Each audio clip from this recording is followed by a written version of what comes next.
Looks like this is all good to go. So we'll just go ahead and do a little introduction and get started and go from there. All right. Greetings and welcome to the Vortex. I'm your host, Daniel Allen Jones, and I'm very honored to be here with my good friend Danny Silva, the Silva Record. Danny, how you doing, man? It's good to be here with you. So, after everything that's gone on, it's interesting to see how events have played out over the last 3+ years now with this whole story of UFOs, UAP, the government's involvement, and everything sort of coming to this point of this report. And the interesting thing is that we've known each other for a few years now. We've seen how this has played out through the media and just following along with different people involved in all of this. And this is kind of a really great opportunity for us to get together and talk about this here in a way that's different than we've done before. We had a meeting a little while back, it's a little over a year ago now that we came out, and you gave your first public talk in front of a group of people. And so that's been an interesting experience to be able to come and actually share about this, because I think a lot of people have been following along with your work on Silva Record for a while now, and have seen kind of what you've done to chronicle a lot of these reports, things that we've seen in the news with Luis Elizondo, with Chris Mellon, to the Stars Academy, and where this has gone with things that we've heard about from ATIP and the government. So this is really incredible to have everything that's kind of happened cultivate into what we see here as this report. So I'm going to go ahead and hand over this to you. I'm going to present to you the report, of course, that we've seen since yesterday come out. We've got some copies here on hand. We're really going to be getting into this here in a bit to think about what all this shows us, what all it's going to be telling us that could be coming down the line. But what we're really going to get into at first is some of your initial impressions after everything we've kind of gone through over the last few years to see what's been shared in this, at least preliminary. This is called preliminary assessment of what this is dealing with of UAP. This is something that a lot of people were really looking forward to, thinking it's going to be a big disclosure. With just what we've seen so far, what were your impressions on what we have come out, and what would you say people should expect if they haven't exactly gotten through and read it all or really heard anything yet? Where are you with this right now? I have mixed feelings from a journalism standpoint, as far as not me being a journalist, but bringing it to journalists, mass media. I think it's very good. It's great. It highlights we don't know what's going on. There's things in the air that are a security threat to the nation, and that's what we need to be bringing to the media and even to the uninterested UFO civilians. Whether they're drones or UFOs, we want people paying attention to what's going on, and this is going to help them pay attention. So this is great from a chess, not checkers standpoint, where we're being smart about how we're going about things. We can't just blast out everything immediately. For the UFO community that knows that there's UFOs out there, that knows that there's crash retrievals, that wonders if there's bodies, and knows that Roswell happened and other crashes happened in the 40s, this may piss them off because it doesn't mention any of that. It's not the whole truth in that aspect. But from a promotional standpoint, it's amazing. It's really cool to see the government even acknowledging some of this stuff and talking about it on paper. We just got the name of the UAPTF director a few days ago. Politico mentioned it in an article. I went crazy on my blog about it.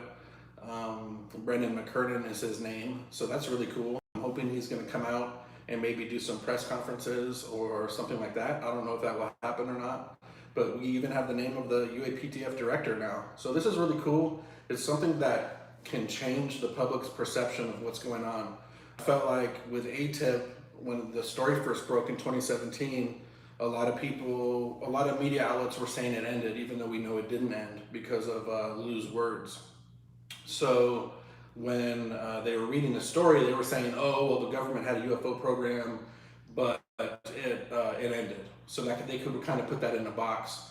Now, there's a current UFO program going on, the UFO Task Force. We know who runs it, and it's real. So this is something that we can kind of shake the tree with, or we can kind of even shake the shake a person, shake the public, shake them until they start believing what's going on, smack them in the face. And so this is, to me, this is more real and tangible now. And the report is a part of that. Yeah, and I think that there's a lot more that could come of this, and I think that a lot of people could see this as kind of an underwhelming release, and we're hopeful of more, and that's understandable. With like what you said, with people who've been keeping up with this for so long, looking decades back at all this history of this subject, it should seem that there's probably like a mountain of things that they had to be able to make sense of to put in this report, or at least there's enough to seem to indicate that there's a lot more than what is being led on to be revealed. So with that, there's a whole history of events behind everything with this report. It's only showing us that there's still an idea of an unknown issue about this. There are probably many different groups or things in government, military, that have been going on for a long time that aren't acknowledged. ATIP was one that we did get to hear about, but we don't know really about the ones that aren't declassified or unclassified at this point. So there very well could be a lot happening still in that arena that's sort of behind closed doors, and that may have just been buried up through compartmentalization throughout the years, because that's how a lot of this stuff works in the military industrial complex. It's interesting to see the ways in which things are privatized, and information intelligence in those agencies really keep a tight lid on stuff for years and maybe decades, because there very well could be like a treasure trove of real information with things like Roswell, or just going back to other crash issues and crash retrievals. And that's stuff that really fascinates people, because this issue of UFOs isn't just about strange objects in the sky. It really touches on a number of greater issues, like the possibility, if we're not alone, if something's beyond humanity, whether we say aliens or whatever else it is, all the other interesting theories and ideas, which are interesting. I think it's important to see that this is an issue that covers sort of something that changes our perceptions of culture. Like you said, there's a lot more to this. And so before we do a thorough breakdown of this report here, we've got it on hand. This is the one that just came out yesterday. I think should back up a little bit and talk about the history that sort of got you involved in this whole arena, because you've got a lot of notoriety on many different shows and things that have kind of showcased your work and your expose of this, keeping track of and chronicling a lot of the events in the media and people and main players throughout this sort of this arena. So let's go back and talk about your interest and how that kind of took you into where things are now. So I know that you've been interested for a while, but you didn't really start your work, your journalism work and your writing and blogging and things until in the more recent years. So what has that been like? It's been really weird and crazy, and it's felt really organic, but it's also stressful and nuts, and it takes a lot out of our personal lives. I could speak for a lot of my friends that do it also, and it just takes a lot out. I know it, you too. You put a lot into this without a lot of return necessarily, other than maybe focusing on a goal and a reason for truth that we think the world deserves. But I was always just a fan of Coast to Coast AM, listening to George Knapp and Art Bell and stuff like that. And I always had a feeling from a young age that there was more to life than we kind of realized. Maybe I was watching too many movies and listening to too much music or something. I'm not really sure, but I was just always had that feeling. Then 2017 rolled around. Before that, actually, I was always, not always, I was arguing sometimes with friends and family, trying to get them to believe some of the things that I thought were true. I thought there was a lot of UFO evidence, even prior to 2017, was over the top. I mean, living in Texas here, we had Stephenville, which was like insane, and it was pretty hard to deny it. I also grew up in Arizona, where the Phoenix Lights were, and this was just like, these were big events. So 2017 rolled around. I was on Art Bell's Facebook page, and he shared the New York Times article. He was still alive at the time, and it was like, came full circle, because Art Bell was such a big influence on me. Not that I believe everything, every Art Bell show, a lot of them were like crazy and wacky, and I didn't believe it, but he was also a great spokesperson for the truth, and he also had a lot of great credible shows, and he was just entertaining too. But So I read that thing and it just changed my life forever. It was nuts. There was some guy named Lou Elizondo that was coming forward. There was 2 videos that just sealed the deal and everything. And as soon as that happened, I just wanted to know everything I could possibly find out about the subject. And I didn't want to do anything else. I wasn't watching movies or anything. I just was reading about this. There wasn't a lot of people digging into it. There was George Knapp. There was Grant Cameron. There was the regular UFO community, but they weren't super vocal as far as what I could see on social media. And so I just started digging into this. It was kind of like the gold rush. It was every man for himself. There was a new group called To the Stars Academy, and I was just finding out about them for the first time. I was never much of a Blink-182 fan, really. I didn't know who Lou Elizondo was, or Jim Semivan, or Steve Justice, Hal Puthoff. I didn't even know who he was. I had heard about Bigelow, but of course he wasn't part of To the Stars technically, but I had heard about Bigelow prior to that because of Coast to Coast AM and things like that. But so I just started digging in, and I realized that I could come up with information that maybe other people didn't necessarily have yet, because no one was focusing on this. I mean, it's been a total difference from 2021, from 2017, 2018. I mean, it's crazy. We have mass media calling me, even mainstream media. I mean, it's nuts. Everyone is interested in this topic right now. So a lot of the goals that were set out by To the Stars Academy, Lou and Chris and all these guys, they've accomplished it because there's so much attention on the subject now. And this report helped a lot with that too. That's why I've been saying the run up to this report, we won with this run up. I mean, the media promo, this is what we wanted, and it worked, and it's happened, and it's everything we could have asked for as far as the media push. Even 6 months ago, I didn't think there'd be all these politicians commenting. I mean, we were having, every time a politician was commenting 6 months ago or prior to that, I was writing a blog about it, because there wasn't that many, and it was big news every time a politician commented. Now, there's so many politicians, I can't write a blog about every politician that's commenting now. It's just too many. I can't even keep track of them all. It's nuts, and they're all commenting on this report, so it's really crazy. But 2017 rolled around, and I was shocked, and I even had some anxiety about it. I was kind of telling myself that, you know, this is what I wanted, and now it's true. You know, UFOs are real.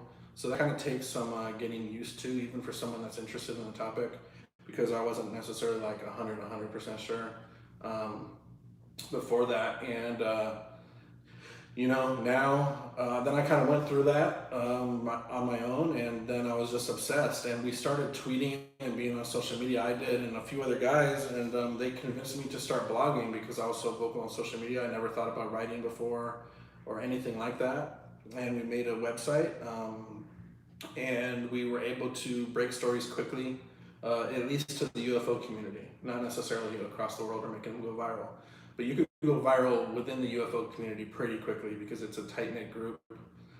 People will either love you or hate you, but they're going to be talking about you regardless, and they're going to be reading your stuff regardless if they like it or not. And I realized I could blast out information to the UFO community, so that was kind of a big realization for me. And it's also kind of addicting to just find out stories or break a story that no one else has. It's kind of it's a rush. And we were doing that a lot. I mean, we had, thanks to a guy named Twitter user Jay on that website, we had Lou Elizondo's resignation letter from the Chris Mellon website leak, which was a really big story at the time. There was other stuff in that Chris Mellon website leak, like Slide 9, everyone is familiar with now, the famous Slide 9 and the other ATIP slides. There was personal information about the Nimitz pilots, including who we now know as Alex Dietrich, who's came forward just recently. But I mean, we were sitting on her name this whole time. A lot of people didn't know who she was, but her name was in that report, along with Fravor. There was personal information about them, and we tried to pull that from our blog immediately. Actually, I don't think we had it on a blog, but we had a link to it. And we were getting nervous about having that because I was actually at my day job when that story broke, and I put Elizondo's resignation letter on the website, and I didn't realize that there was that whole Nimitz report with everyone's personal information. But it's just been a crazy time since then, getting to know some of these people involved. I spent a lot of years in the music industry and trying to contact people to sell music or to collaborate with, and it's harder to get a hold of a music celebrity than it is to get a hold of a government agent or a UFO celebrity. How crazy is that? Yeah. These UFO guys are changing the world. I mean, I could get a hold of someone from To the Stars Academy easier than I could get a hold of, blah blah blah rapper. So I use those skills of bugging people in the music industry, and I transferred them to the UFO community, and they paid off pretty well for me.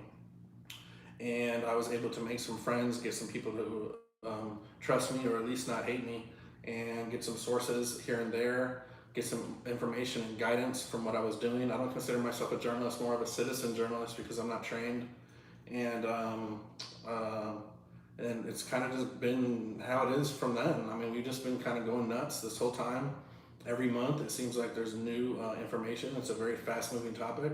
There's a big learning curve, as George Knapp would say. But it's just been progressing and progressing and progressing. A lot of people thought the whole subject was done when To the Stars Academy broke up, and boy, were they wrong. And Lou Elizondo and Chris Mellon and everyone else are still doing amazing work. George Knapp and Jeremy Corbell have always been doing amazing things, and now they've released all these videos this year too. So, we haven't had a lot of videos since 2017 and 2018, the To the Stars Academy videos. And now we have a lot more thanks to Jeremy and George, so that's a big deal. And this report happened. We had the, we were some of the first people to jump on it when it was in the wording in the bill, that when we even found out there was a task force. Like, we didn't even know there was a task force until maybe like 6 months or a year ago when this thing was created. We knew ATIP was going on, but we didn't know what the name of it was, and it was in the some of that wording in the government that there was a UAP task force. So that was crazy. And it's just been a crazy trajectory. Everything's going nuts. And now we have the task force, and it's a permanent fixture. That's what we wanted out of this report. And everyone is interested in the government and along with the media. So it's crazy. Yeah, you hit up on some really interesting things there that I'd like to kind of comment on, getting up to where we are today with everything too. So you had mentioned how getting involved initially, has kind of taken you into a network of getting all these people and getting with them on all this stuff. I think it's really interesting to see how that can really help understand for those who aren't really as involved in the same capacity, that there is a really interesting dynamic with the different people involved with this from an official standpoint, like who were government or military, people who are in the media, who have a greater reach for a larger base of an audience of those who don't care, don't know, or just indifferent about the subject altogether. And then you have those who who have been researchers for a long time, or experiencers who feel like they've had something happen. There's a great deal of different elements that come together when we talk about this subject, and there's a lot to it. So some of the things that you kind of talked about make me think about a few things that are interesting to see how, for people who aren't too familiar, how this is kind of taking you along an interesting path to getting to where you are now. So before you really had Silva Record up and running and involved, you were kind of involved with some other things and a few other people for a while. You had been involved with UAP info for a little bit leading up to everything that has been kind of released since 2017. And we've kind of crossed paths in the last about 10 years. Just the nature of being in the same area. And it wasn't until probably about 5 years ago, I remember you came up to me and you said, hey, you're into this UFOs and aliens and things like that, right? I need to be able to talk to someone else because all my coworkers are going crazy to be talking about this. So we kind of started to hit it off and talk more in depth about these things in a way that there's some real speed picking up with, like you said, different things that were going to be announced that ultimately later on led to the December 2017 release of the Pentagon's ATIP, their UFO investigation program. And again, like we said, that's one of maybe multiple different programs that could have been going on for any number of years, or that are still potentially going on. But it gave us some names of people like Lou Elizondo and some others that were really kind of involved with these reports. And getting that information online is an interesting and also tricky issue.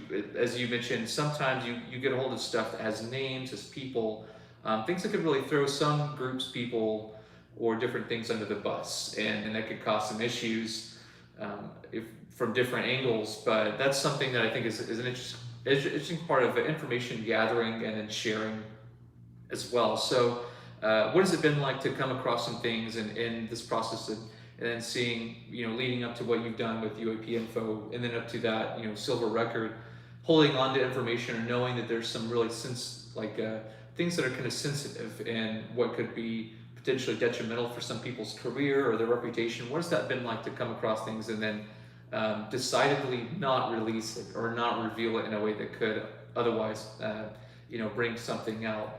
And this also touches upon a little bit of like what we see with the Wilson memo, things like that, which we talked about before this was really a big deal. I mean, this is something circulating kind of within the community online. People are wondering, what do we do with this information? So when you have stuff like that includes sensitive documents, names, details, and choosing whether or not to hold on to it or share it, what has that process been like? First off, UAP info, for people who don't know, we were around, I think, maybe a year or something. It was me, a few others, Keith, Christian, people I'm forgetting, but it was also Adam Goldsack, aka Andreas Freeman Stahl. You might know him from UFO Twitter. He's a good friend of mine. We've been in the trenches together for a long time. So we were working together way back then at first. Now we don't work together anymore, but we still are allies. And then that website dissolved, and I just started Silva Record.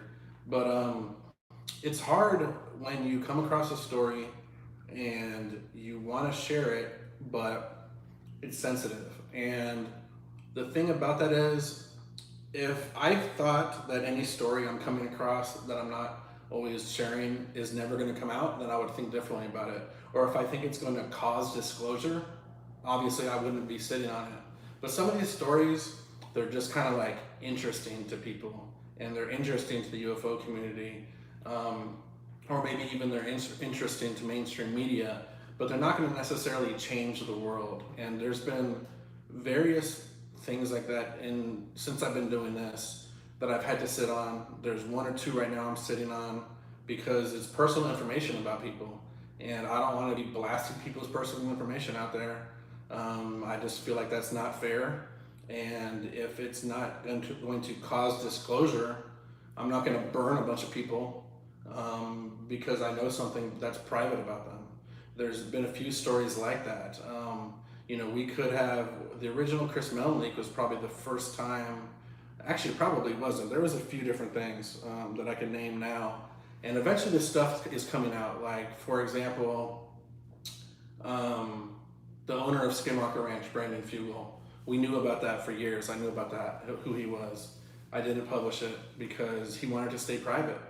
And he would always say, or there'd be rumors that he was going to come out anyway. So I'm going to let him do his thing and come out and be public when he wants to be public. It's not my place to just blast his name out there. Now he's public. So that was one.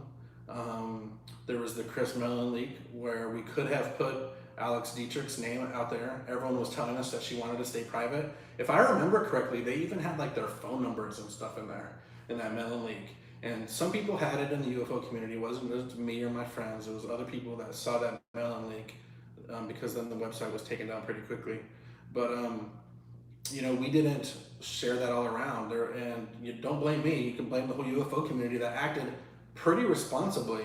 Some journalists got a hold of it and started calling Alex and calling probably Dave Fravor's number and all this other stuff, but we didn't publish it. There's been other ones, that have now come out, like the Wilson documents. We were sitting on those a little bit for a little longer.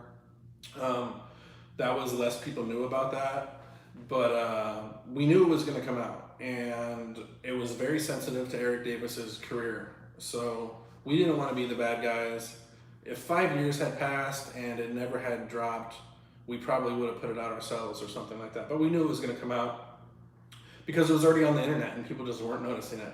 If I wanted fame, I could have put it on my blog, and gotten 1 million hits and, been the famous guy. But as Grant Cameron put it, none of our sources would have ever talked to us again. It's like, do you want to put fame over being a good person? And that's not something I want to do. even when I saw the Wilson documents, my personal view, which isn't the same as a lot of other people's, was that it wasn't going to cause disclosure.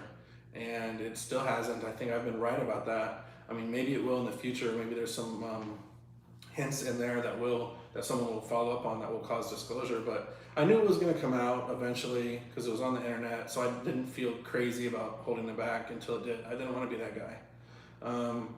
There's a few other things right now that are going on. They're not as interesting as any of the stuff I just mentioned, but I don't want to just blast people out. And if it's not going to help disclosure, what am I doing? Because I'm not here to get hits for my website. I don't have ads on my website, so I don't really make money off of it. I have a Patreon account that's pretty pathetic. People can give me money directly if they want to, but I don't even have ads on my website. So like the amount of hits on my website, it doesn't matter to me. I don't even look usually anymore.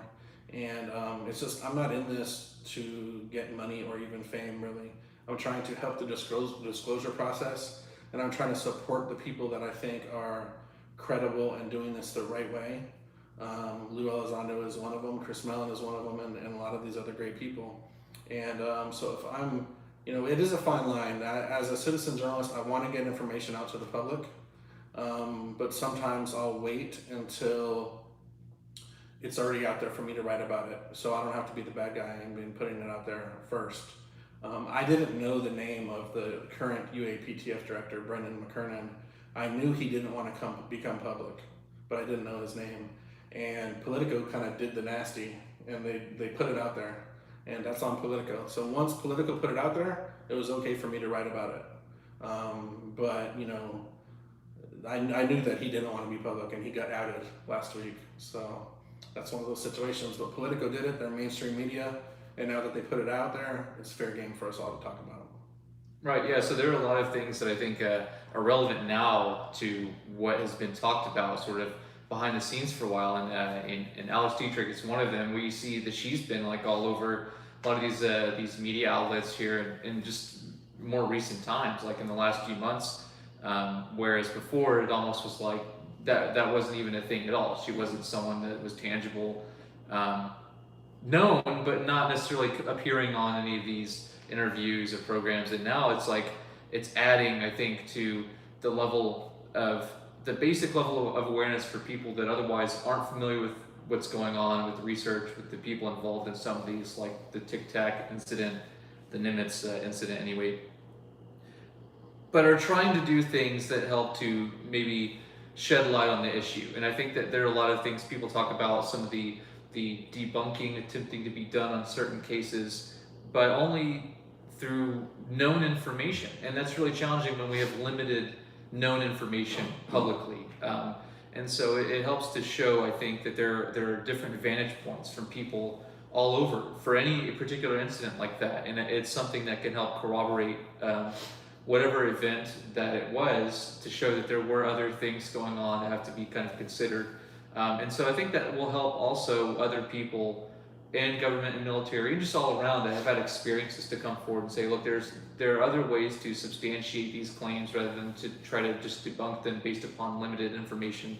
And sometimes we're fortunate that those people eventually do get put in a public light, but that's not always the case. Sometimes it's like we might know about these things, but unless, like you said, it gets leaked, someone puts it out there for others to start commenting on, there could be any number of people who will never have that type of spotlight. And I think that's an interesting part about the level of reputation and scrutiny and everything that goes into what it's like to be involved in this whole arena. Because you look at someone like Lou Elizondo, and people, it's very contrasting the way people look at this figure, because it's something that is intangible for most people. Just they hear about this person on either through interviews, stuff online, or these documents and things, and it makes you wonder, for the common person who doesn't know, it's easy to paint a picture about someone, again, based on limited information.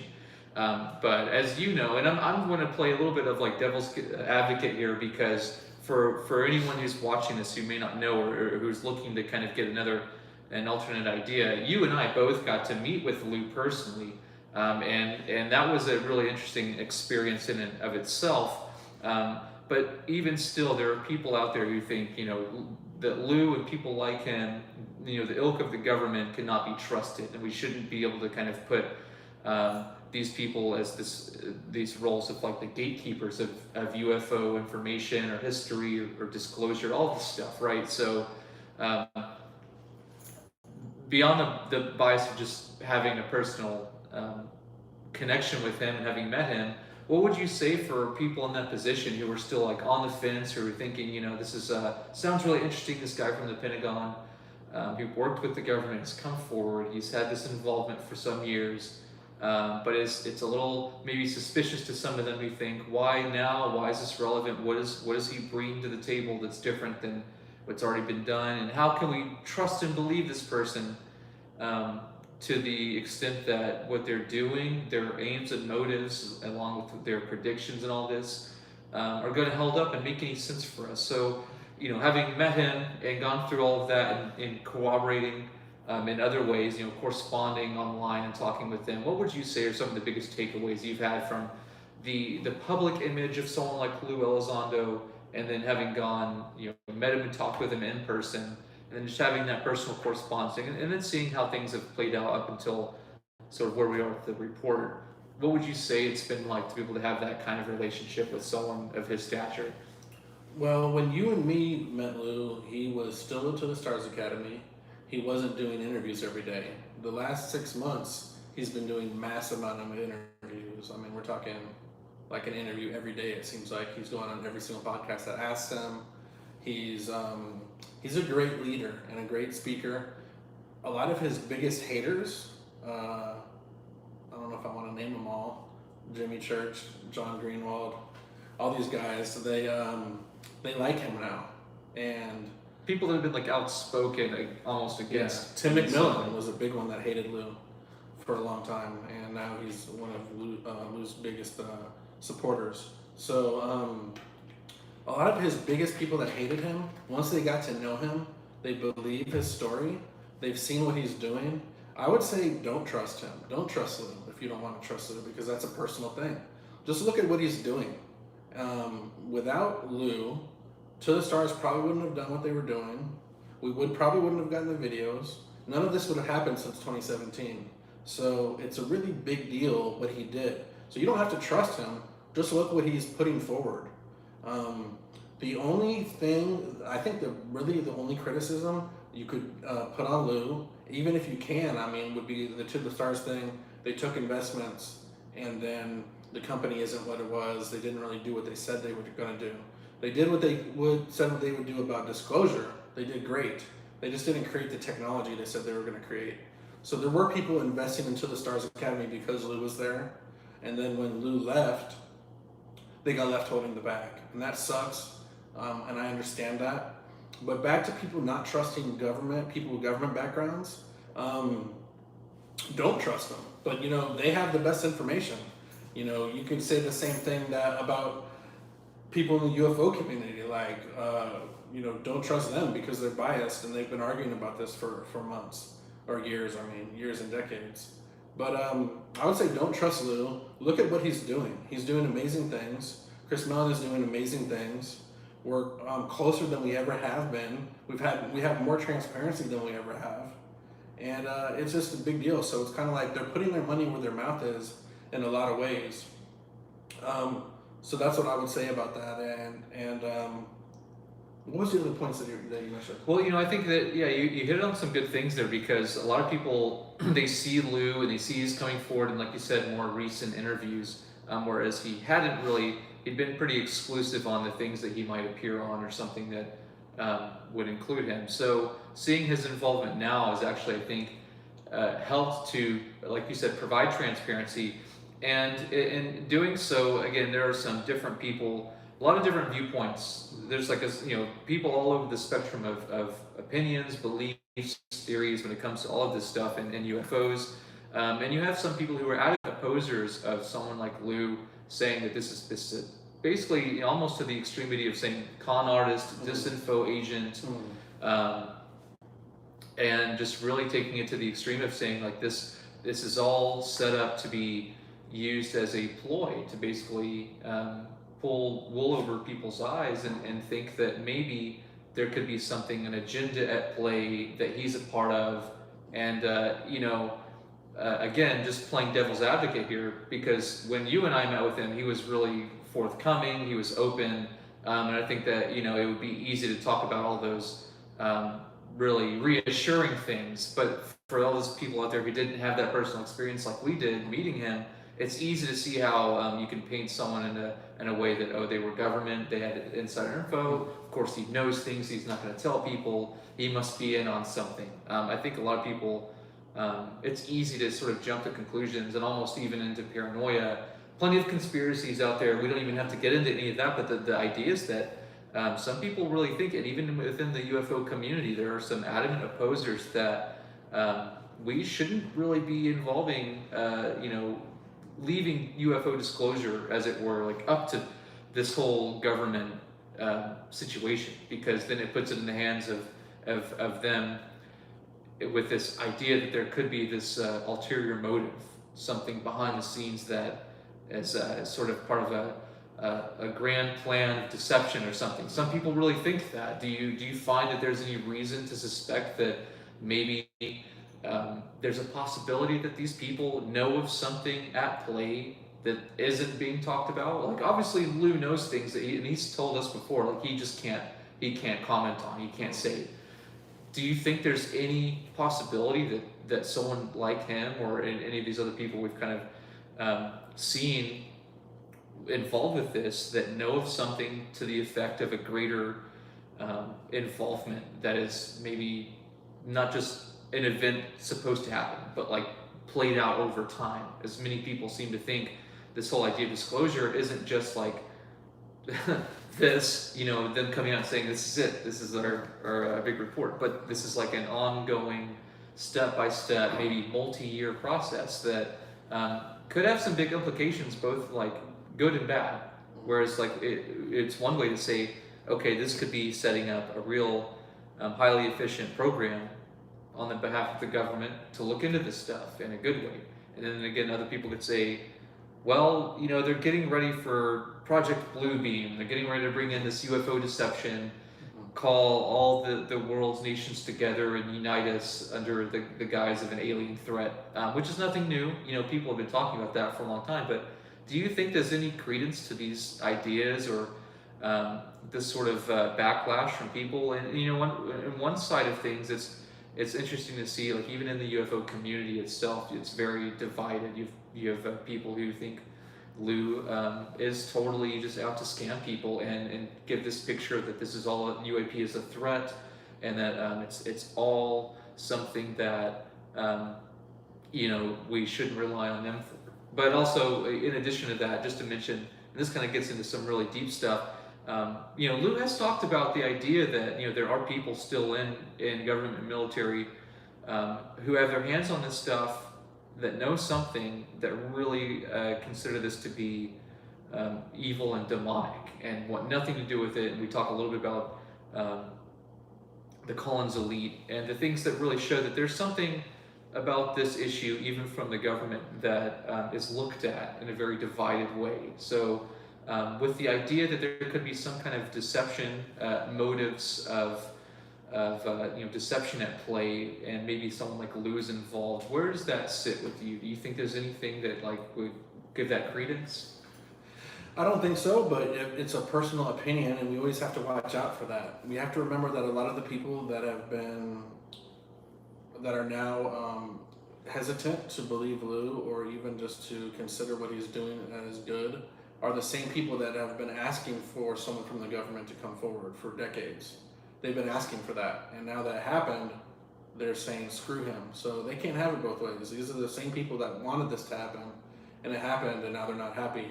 So they've been mad on both sides of the coin. The other thing about the demonic situation, maybe it is demonic. Maybe it is angels, maybe it is just regular aliens, or what are the others, or whatever you want to call them. But to me, it's science and it's reality. So we can't be turning our heads away from it just because of religious beliefs. But I think a lot of the religious texts and things like that fit in with the UFO subject. but it doesn't mean we shouldn't study it. But I also speculate sometimes maybe some people in the government have more of experience with this, and they've had some bad experiences, and that's why they don't want to study it. But I think that's a big falsehood, that we shouldn't be studying something and we need to just stay away from it. That's crazy to me. If UFOs are real, and we think they are, we know they are, it's part of science, it's part of nature, and the planet are big boys. We deserve to know what's going on, no matter how bad it is. Lou himself has never said that this stuff is a threat. He's alluded to abductions, saying that's not okay, you can't do that against someone's will and take someone. You know, some experiencers argue that they have angelic experiences and all this kind of thing, but if people are really getting abducted, that is scary, that's a threat. Lou has never talked about the threat thing and solidified it. He's just talking about it from a government aspect, where there's craft in the sky flying around military installations. So that equals a threat in the military world, and that's why we talk about it as a threat to the military. The other thing is relying on the government for disclosure. We don't rely on the government for disclosure. Not the UFO community doesn't. The public does. So as activists, we're stuck looking at the government for answers because that's what the public believes. The public believes the mainstream media, and the public believes the government. This isn't for us. This isn't for the UFO community that already knows what's going on. We're trying to advocate to the public to understand and to know what we know. So we're stuck following the government. I say this all the time. I don't want to waste my time focusing on the government all the time. They have the sensors and amazing info and videos and things like that, and that's really cool, and I want that. But really, in a perfect world, we would be focusing on the phenomena itself and not humans. So I'm focusing on the government to try to get the public on board. But I'm going to hopefully be obsolete one day where we don't have to focus on the government anymore. We could skip directly to the phenomenon, and that's what some people do. Now, my friend Twitter user Jay from Mind Sublime podcast, he's always talking about consciousness, dipping into the phenomena, stuff that I don't really understand. It's hard for me to wrap my head around a lot of this because it's so complicated and scientific. But I'm like a dating app. I'm here to be deleted one day. I want to be deleted. I want to be obsolete because I don't want to focus on the government. Probably what's going to happen is even after disclosure, I'll still be reporting on the government's response to it if full disclosure comes one day. But we're stuck following the government. I don't want to be following the government. I want to focus on the phenomenon. If someone has a better way to convince the general public, the uninterested public, the UFO civilians as I call them, that only listen to the government, only listen to mainstream media, let me know. Because y'all doing CE5 is great, but you guys don't have any close-up videos. And all these experiencers, you guys don't have close-up videos that's gonna convince the public. You guys are doing great stuff, and I'm not knocking what you're doing, but that isn't convincing the public. This is the only way to convince the public, not convince the UFO community. The UFO community already knows. With that said, this report isn't even really for the UFO community. It is in a way because we're hyped about it, but of course there's a lot of stuff that's not in the report that we know is true, and it's frustrating and it sucks. But this report is for the mainstream media. This report is for the public. This report is for people that don't believe around us, our friends and family that don't care, that we can show them this report and say, hey, there's a task force going on, they're taking it seriously, they wrote a report about it. So there's two worlds we live in, and it becomes frustrating for everyone, including myself. There's two worlds, and it's the emperor has no clothes situation. And there's one world in the UFO community, we know what's going on, and we don't need any of this stuff. And then there's the public who need it all. And it's frustrating. So you have to decide, do you want to be, not you, but the UFO community needs to decide as a person, do they want to be an advocate and try to get the public on board? Or are they going to say, screw the public, we don't care, and just focus on what they're doing themselves? Or maybe you can do both. So, and I think that's the dividing line on a lot of this stuff. And then there's people like Stephen Greer who say it's a big scam and there's going to be a fake alien invasion and all this kind of thing, and I just don't see it. Another thing that sticks out to me is Lou has put his face, his name, his family's reputation, his whole life on the line for this. So if you were scamming people, man, that would just be, and he changed his whole life to scam people, and he's living his life day in and day out and breathing air and eating food, just scamming people every day. I mean, he works hard and he gets a lot of flack. I think I get a lot of flack as a blogger and doing what I do. And I mean, and I get death threats. But imagine what Lou gets. Lou gets death threats from the UFO community, and he gets death threats and threats from the government, people that don't like him, because not everyone in the government is on board with what he's doing. There's people that love him in the government and people that hate him. I mean, look, they just deleted all of his emails. So it's two sides to the coin, and it is very hard for me to believe on a personal level that Lou would be scamming us all, and putting his life, livelihood, name, face, everything on the subject. I think he's really working hard. I think a lot of times he's not having fun. What about Chris Mellon? I mean, he's like a billionaire already. So what is he doing this for money? That's what they used to say about the Stars Academy. They're doing it for money. Maybe some of the members were, but Chris Mellon certainly wasn't. And so what is his motivation? I mean, other than he's already rich, his life is great. He could disappear and we could never hear from him again. His life is amazing. He can do whatever he wants every day. And instead he's working hard, taking the ridicule, taking the shots from people. So I don't see the motivation on a lot of these things, and it just doesn't hold water for me. Obviously people do try to make money off the subject, but it's few and far in between, and the people that even do make some money, they're not making a lot of money. Most people don't.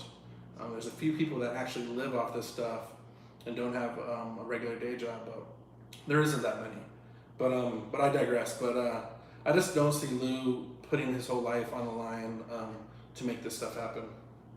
Yeah, I mean, it would take quite a bit, and I think, like you said, you made a good point of sharing how he's come out into the open, and I think the biggest detractors just say that there's no indication that he had that position, that he was in that department and all this stuff, and I think that is obviously that is curious, but it is something that has been addressed in different ways, and I think that it's a matter of, I think, again, limited knowledge or awareness or information on the behalf of people who are getting into this, or who are just trying to figure this out, or if they've been looking at it from certain sources, they might only have certain things that could verify or maybe not, to show that there was a discrepancy in, I think, his initial involvement. But I think getting after that initial hump of being unsure about those things, there's a lot that you have to weigh in as like measures of trying to keep this all together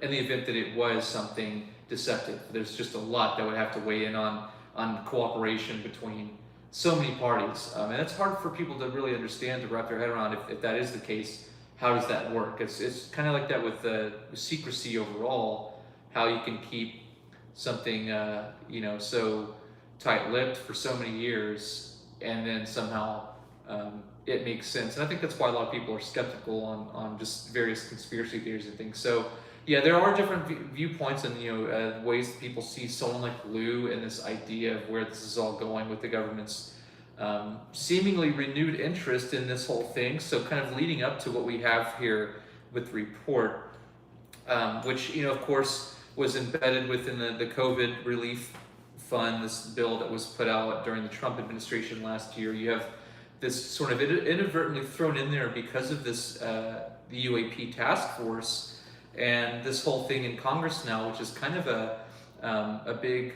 eye-opener for just the last year of things going into motion. What would you say would be some pertinent things to know about, maybe some major highlights, articles that you've kind of put together that would be imperative to at least be aware of to some degree, that lead up to this report, maybe in the last year to 2 years? What would be some things that would be good from just kind of a basic standpoint for those who may not really even know much about this report, why it's happened, or where it's come from? What would be some good things people should know about, maybe that you've blogged on here in the last year to 2 years? I don't even remember all the blogs I've written now. I kind of have to just like go back through my website and look at them. But I think I was like the first person that wrote about the task force thing, because I saw a guy named Steve on Twitter tweet it, and I think I was the first person to write about it. So that was cool. I was able to break that story in my own way based on his work. There's been a lot of different stories I've written. A lot of times they'll be based on other people's work. but I've been able to blast it out there like they couldn't, and then they later on become viral. You know, there's the USS Kid, which became a huge thing this year, really viral. I wrote that blog based on Dave Beatty's work. I was hoping that there was going to be actual case reports in this report, and there isn't any. That sucks. At least in the unclassified. At least in the unclassified, yeah. It we sounds see like here. there is in the classified part. But you can kind of go through a bunch of my blogs. One of them I liked a lot and got some good feedback on was about satellites, tracking UFOs. Some of those sensors and the ways that the satellites are tracking them are mentioned in this report. We know that. But Chris Mellon has talked about it even before me, and so that wasn't like a secret or anything. But I tried to highlight some of that stuff. You know, I've written blogs on USOs. That's become an issue now, underwater submerged objects, not just in the skies, but also in the oceans.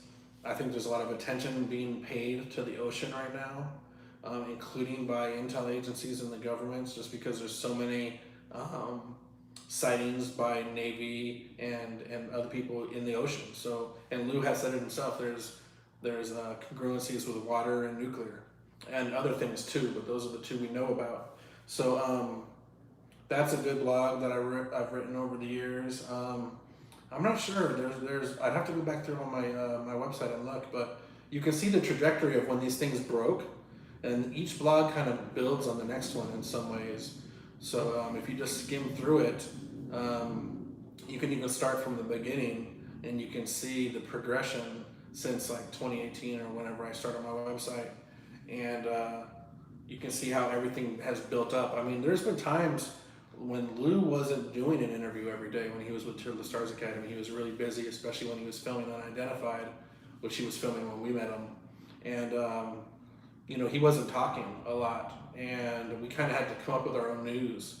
And now he's speaking every day, and it's just really fast paced. So I don't have to write a blog every day right now because Lou is talking about everything himself every day, and going on mainstream media and things like that. So that's cool.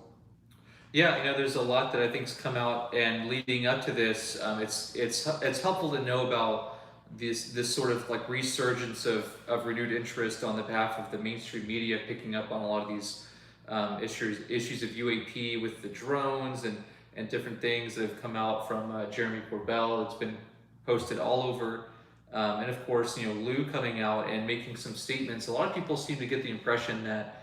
And he's hinted, and I think that, you know, when we were together, he talked a little bit about this very ambiguously, but people seem to get the impression that he's really, you know, looking to help encourage the open-mindedness that this could be something beyond our adversaries of like China and Russia, but without outright like saying that, without just coming out and saying, well, they're aliens. You know, I don't think that anyone's kind of just made a blunt statement like that.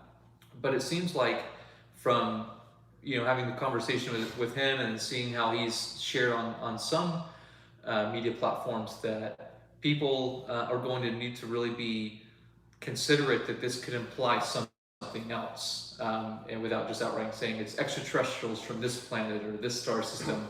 But just pointing out the inconsistencies or the anomalous aspects of this phenomenon, where you have objects seeming to perform maneuvers beyond, you know, conventional propulsion capabilities and things that would otherwise indicate some, as we see here in the report, either what they refer to as breakthrough or breakaway, you know, technologies, or something that, you know, could be totally different, or what they say here, other, you know, whatever that can imply. And I think that that's something that will lead us into a way to connect these different things. There was a recent interview done, and this was on Mystery Wire, which showcased the NASA administrator's response to all of this, saying that now they're going to be looking into this as well. And, you know, people throw flack at NASA all the time. They have for years about this issue in a number of ways. But it's interesting to see the response that they've said about how not only is, you know, are they going to make an effort, you know, a concerted effort to do something about this in an official capacity, but it's hard to think that they haven't already had some understanding or some way to understand or process reports of this nature.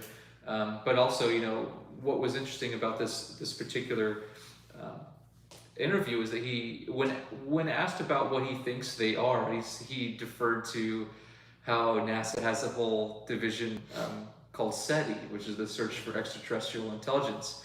And he says, wouldn't it be interesting to see, the convergence between the two, if there were in fact, reason to suspect that there is a relatable issue there. So of course, it's easy to think for most people that don't know, they relate UFOs with aliens, and there very well could be something there. I think, after years of looking into this, talking with people, there is a genuine mystery behind what I like to refer, and I think what a lot of people are now referring to as non-human intelligence. Mm-hmm. Whether that means aliens or something else, there seems to be that component, like with all of this, or some of it. Maybe definitely not all of it, but like some things for sure. And I think this report does lay out, as we see, and we'll go through here in a moment, to think about how not every UFO is going to be an alien spaceship. That's a big stigma I think that pop culture has sort of imbued within us, to think that UFO just means there are aliens flying around up there.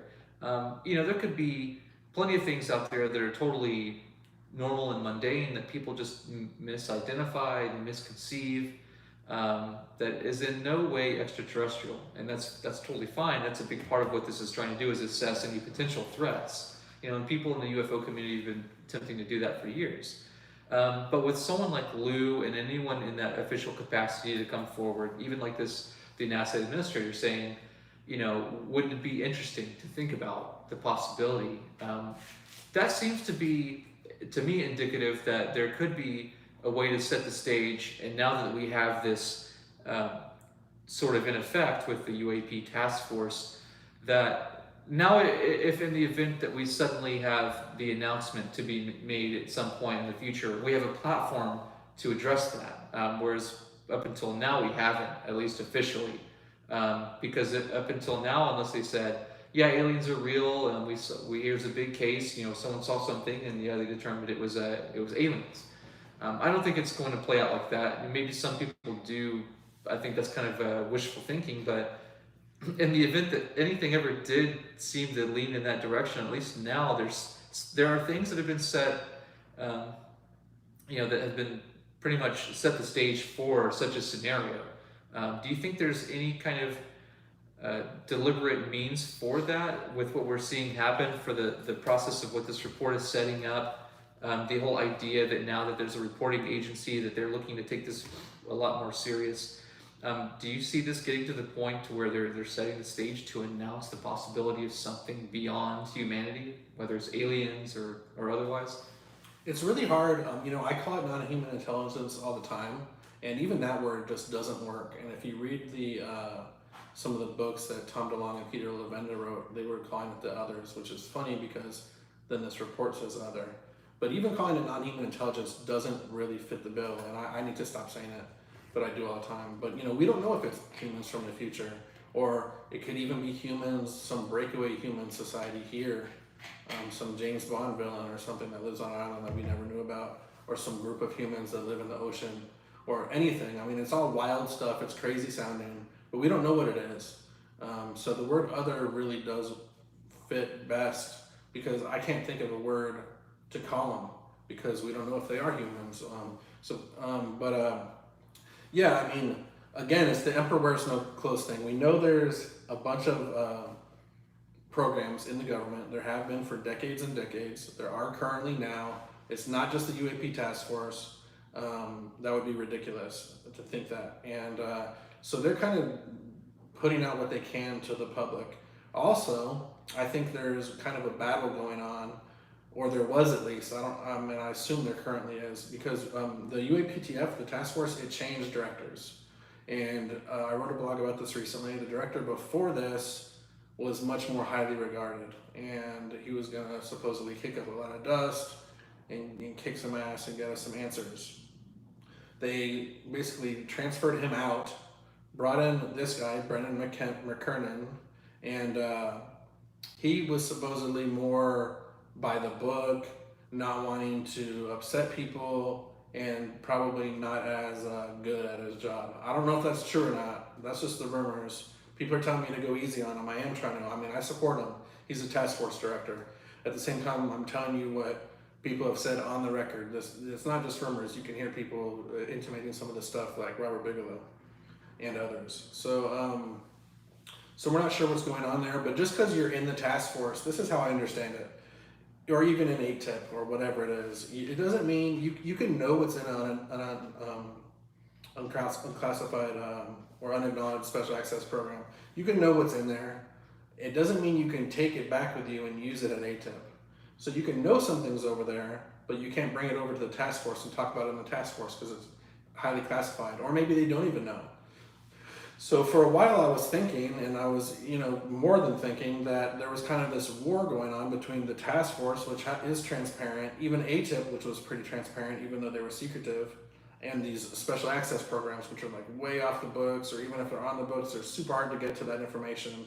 So we want those special access programs to be sharing things. If they can't share it with the public, at least share it with the task force and ATIP, which it sounds like a lot of the times they weren't always doing it. Not to the extent where ATIP could talk about it, or not to the extent where the task force could talk about it. Now, supposedly, there was some sort of check as far as looking into United States technology and that going into this report. But the New York Times said that this report was going to rule out that it's United States technology, and this report didn't really do that. So in that regard, the New York Times was wrong when they wrote that article a week or two ago. This doesn't 100% rule out United States technology if you read between the lines, I think. Going back to what people think behind the scenes, I don't think a lot of people think it's Russia or China. I think they think it's something else. And that's important. So they can kind of say could be Russia and China, but they're not trying to actually believe that behind the scenes. And people that do, I feel like they don't want to rule it out because they don't want to be wrong, but they do think it's that other. And you can look at people like Lou and Chris and how they've changed what they've been saying since 2017.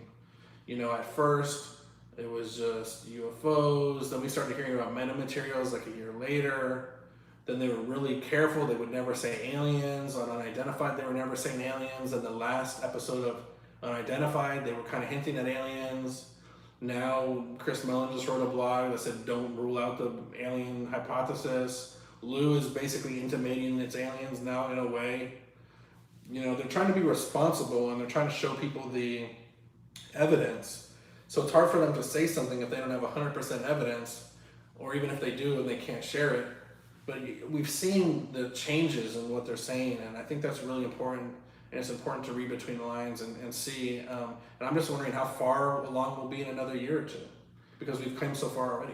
Yeah, no, I think that it should be something to look forward to, because this isn't like the end-all be-all of disclosure. And I think a lot of people, well, some people anyways, were hopeful of that. Like, this is going to be this monumental big reveal.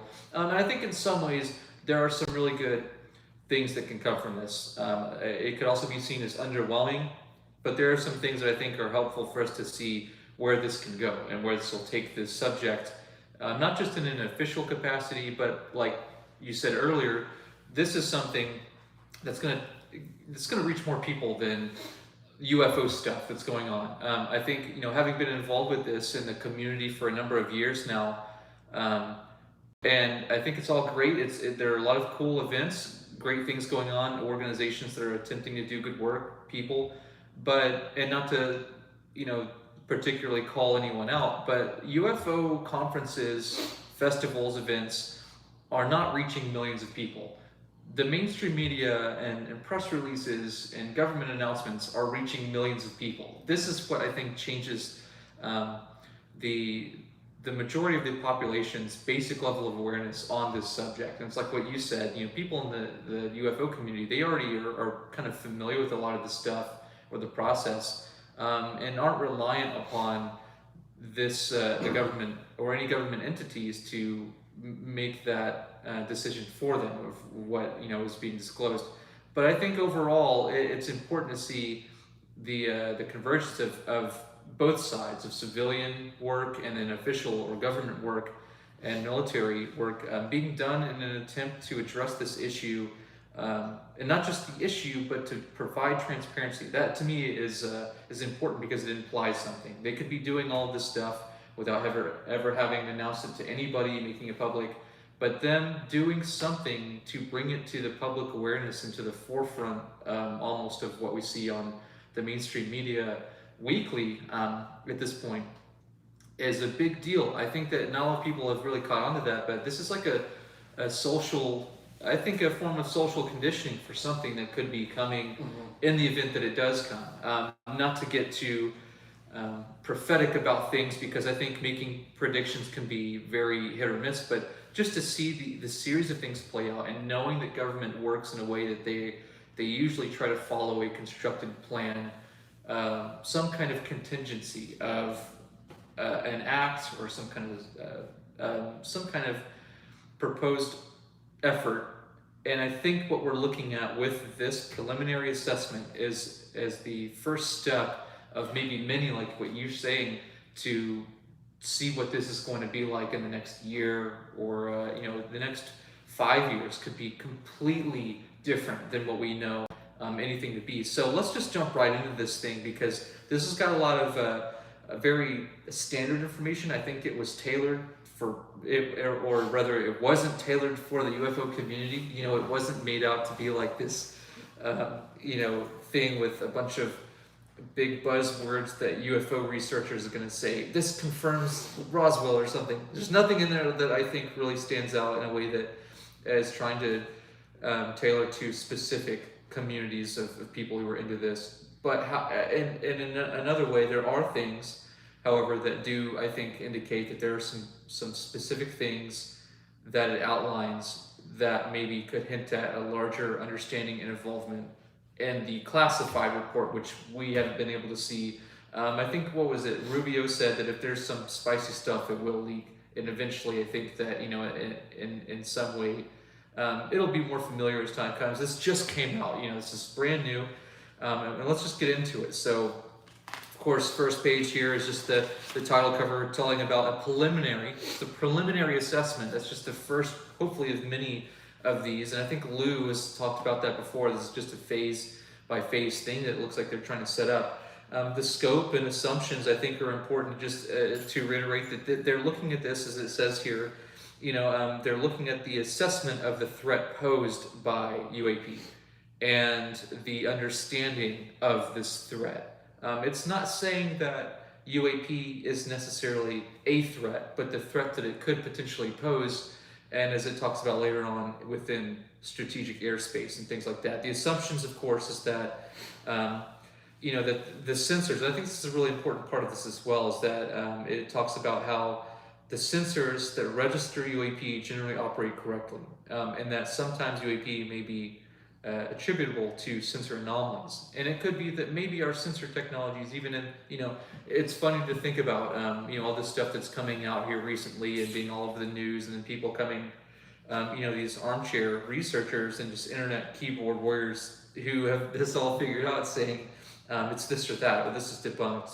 And not to say that or negate that that's possible, that people can do that, but to suggest that the military, the U.S. military, with the most highly sophisticated equipment and technological disposal, is having a hard time with this stuff, should, I think, give us the idea that maybe it does have an issue with technology. Maybe there is something about our sensors which can only detect a fraction or a portion of some of this UAP, which, and again, as it will state, UAP is not all the same thing. It could be a lot of different stuff. So it could be that sensor technology, sensors and other anomalies relating to that, could be an artifact of something that's not being processed to the full extent that it could, because of limitations of capabilities. And I think that's kind of what they hint at here a little bit with this idea that maybe the sensors usually operate correctly, enough to allow for initial assessments. So I think that's interesting that they include that here, just in the assumptions. what are your thoughts on how that might play into effect with reporting or capturing UAP, and how technology plays a role in that? The sensor stuff, it is complicated. I don't understand it all. Tyler Rogaway writes about it in depth. He's a kind of a genius. He's kind of the expert on this stuff. Sometimes these sensors may be malfunctioning. There's also spoofing of the sensors that could come up. So we always have to kind of keep that in mind. But it can't account for everything, obviously. And these are the best sensors in the world. So, and they're not malfunctioning every time, that's for sure.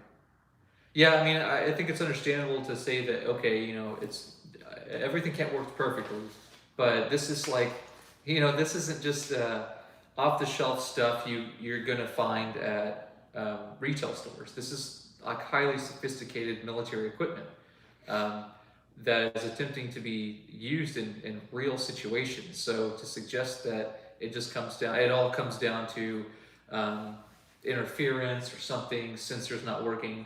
I think that maybe some of the reports of UAP could be that for sure, but not all of it. I think that maybe that would be a small portion for the amount of stuff that just happens to mess up. And if something is going really fast or making a right angle turn, it talks about multi-sensors. So we have the plane picking it up, and I'm not necessarily an expert. I mean, I'm not good at this stuff, but we have, just off the top of my head, we have the plane picking it up. We have the ship picking it up. There could be radar. There could be satellites picking it up, and then they're all focused in on the same thing at the same time. So there's a lot of evidence kind of going into some of these. I mean, I don't think every single one of these is just one sensor. I think it's multi-sensors, multi-platforms that are picking these things up, and that's really interesting.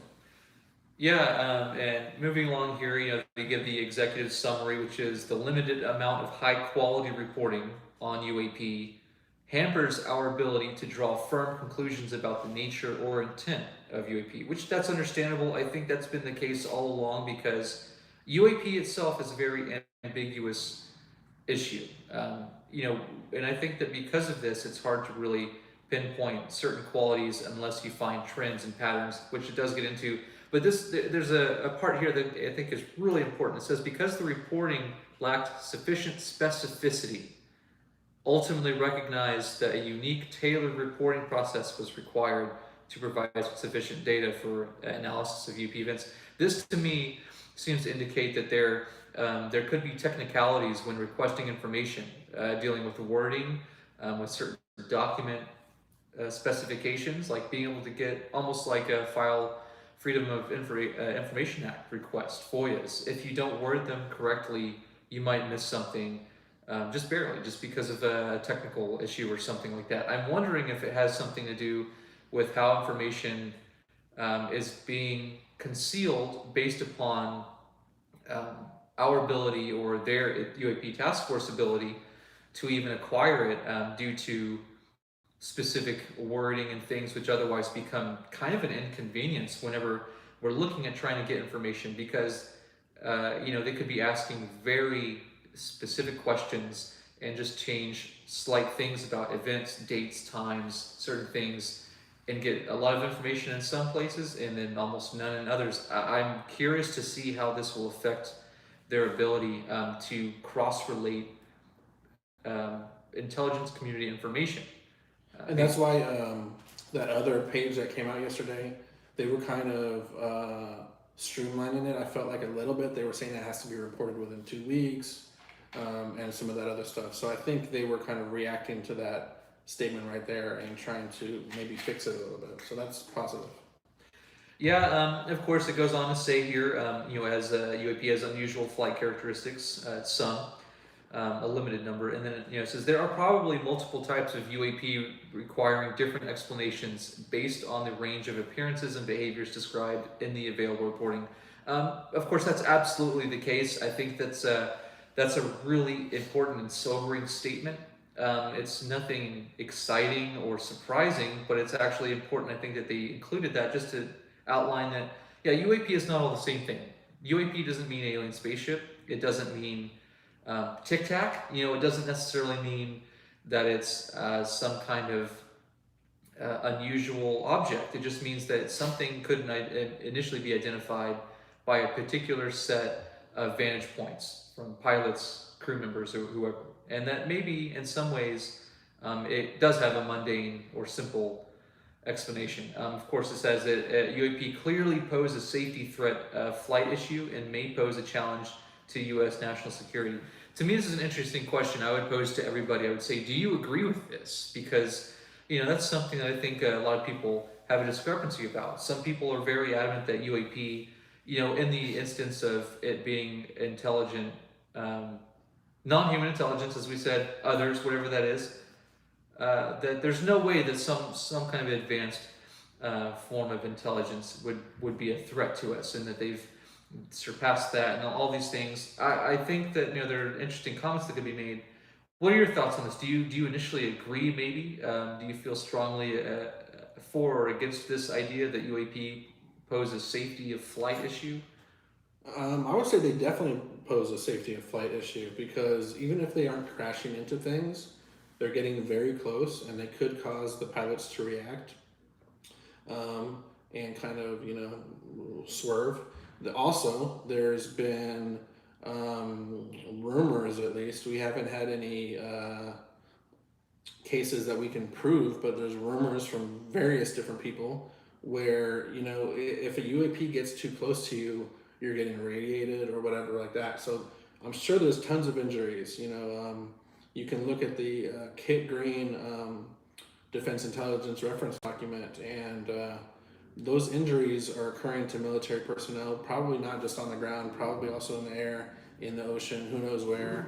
It's probably happening a lot. We just don't have proof of it. It's kind of one of those rumor things, but I believe it to be true for sure.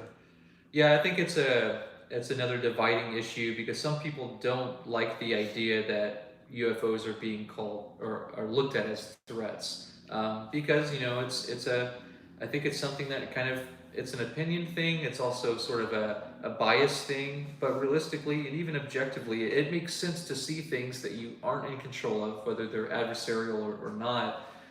If we can't do anything about some of these things in our own airspace, they could potentially be a challenge for safety reasons. So that's I think understandable. And even drones, if a drone and it's not a UFO crashes into a plane, that's bad things can happen. Lou made the analogy where if you're standing next to a plane and it takes off, it's not trying to hurt you, but you're going to get your ears blasted out. You can, there's lots of ways you can be injured without them trying to hurt you. If you're walking down the street, walking down a highway, and a car is going really fast and you're too close to the road, it's going to knock you over. I mean, there's just all these different scenarios where even if UFOs aren't trying to necessarily hurt you, you can still get hurt. And I think people don't want to see that are very ingrained in the fact that they're here to help us or something like that. But we have injuries. I mean, there are injuries. That's what Kit Green did for years. There's injuries that are happening. So it's important to know. Right.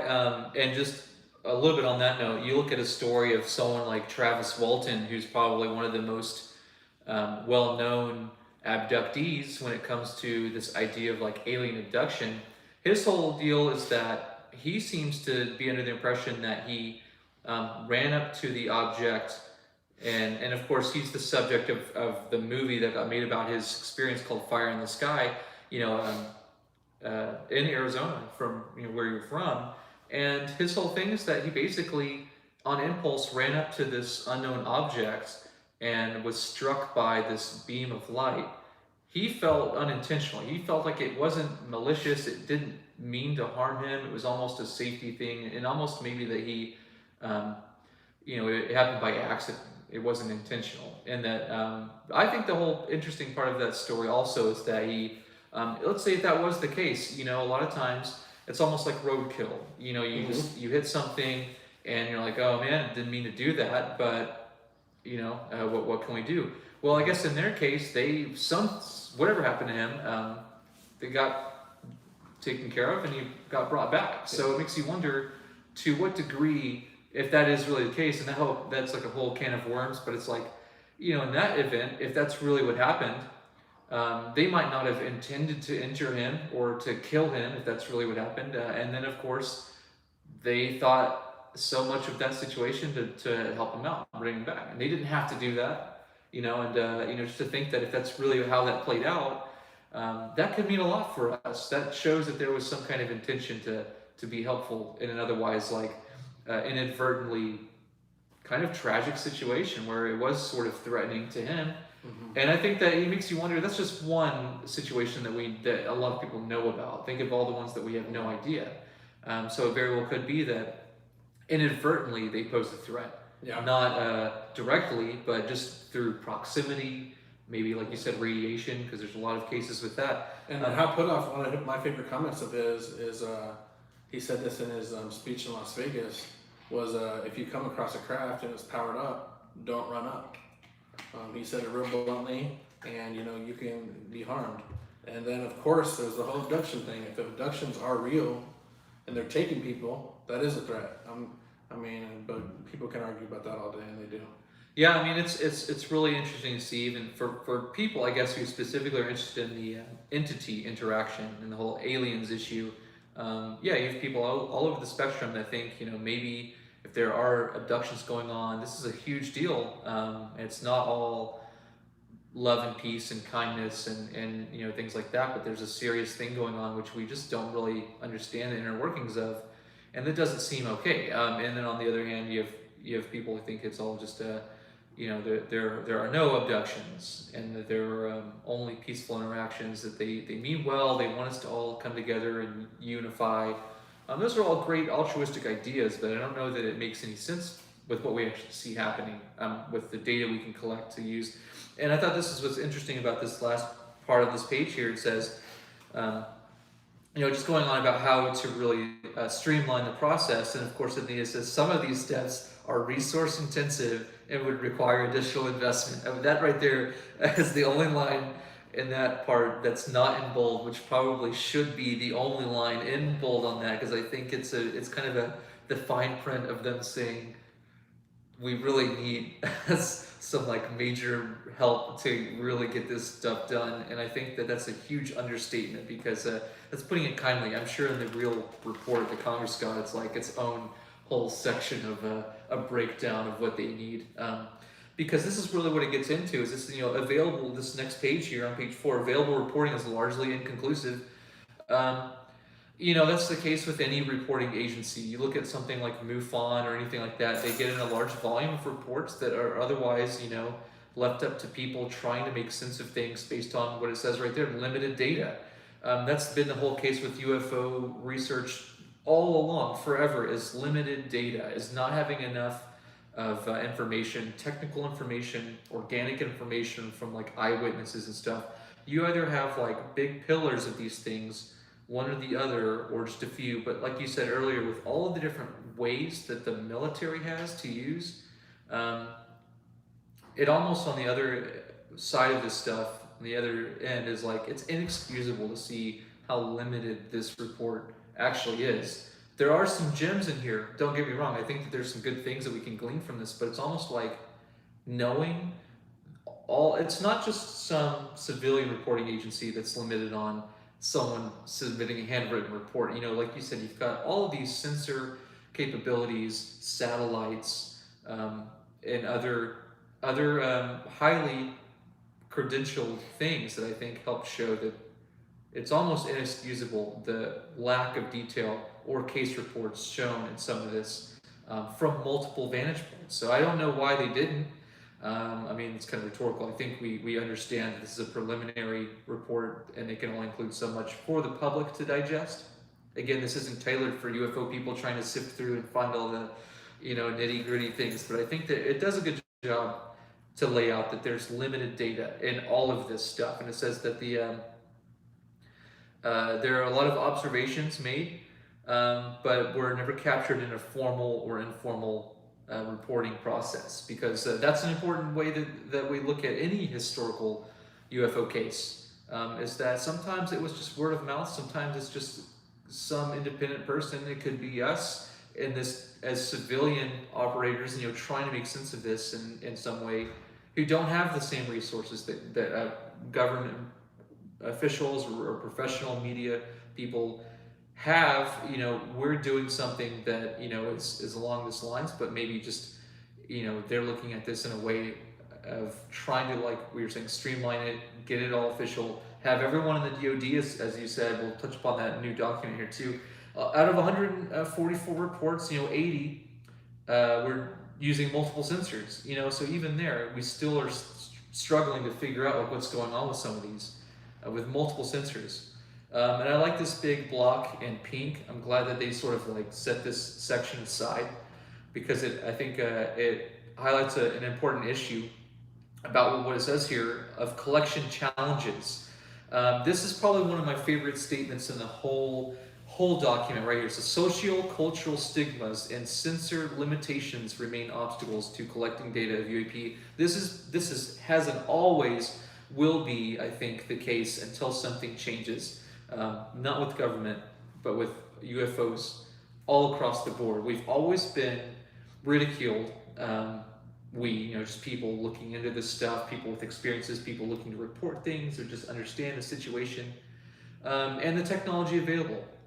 That's why we get the jokes of why can't we see any clearer pictures of UFOs? Why are they always blurry, inconclusive, and all this stuff. And then of course, you tell someone about an experience and then you're mocked, you're ridiculed. It's crazy. So I think this has been a big part of how we've all been challenged and in every way, from civilian groups, from independent researchers, people attempting to do something to chronicle these events, these reports, understand experiences.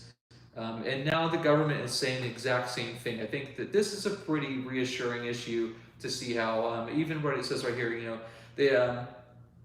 that the aviators and other people are describing disparagement, like they're reluctant to come forward about this. They don't want to be scrutinized or lose their career accolades or anything because of something that actually happened to them, which is crazy to think. We're still at that stage.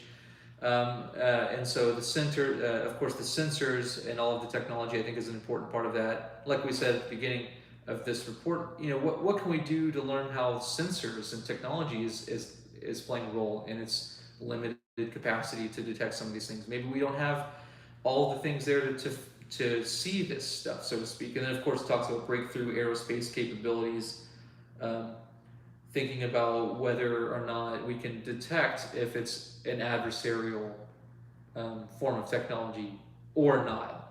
What are your thoughts on how this idea of the stigma and the limitations technologically have played a role in what they're doing here? Stigma is hurting everything. It's, the conspiracy is that the government put it in place decades ago, and if they did, it's really, really worked. It's what we're fighting every day.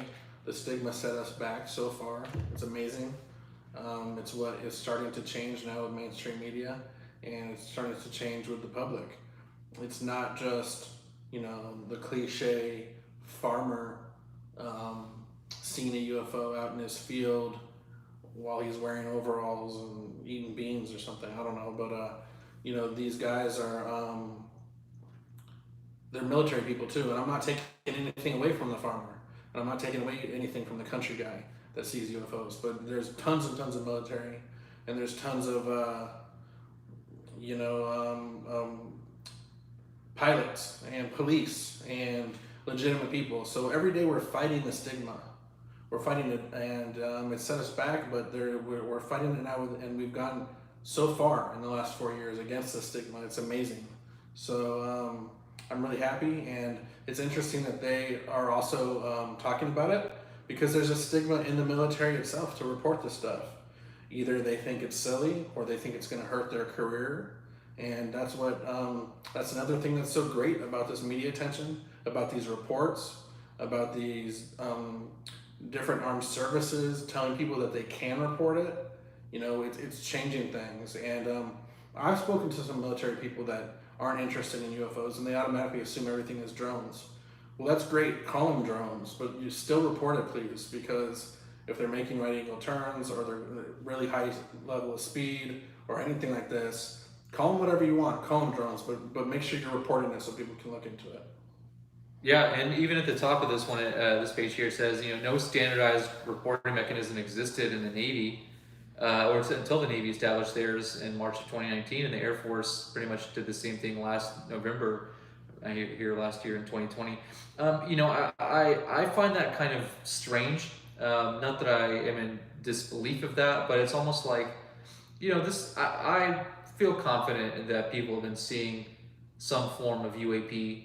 Might not always be a flying saucer, might not always be a tic tac, but some form of anomalous activity has probably been reported for maybe the last 10 to 20 years, if not like longer. And I'm being generous with this because it makes you wonder, there had to have been something done with people telling someone about something they saw before 2019. It's like that. I don't think just, didn't turn into anything or to nothing at all. It's like it would make sense that there's something.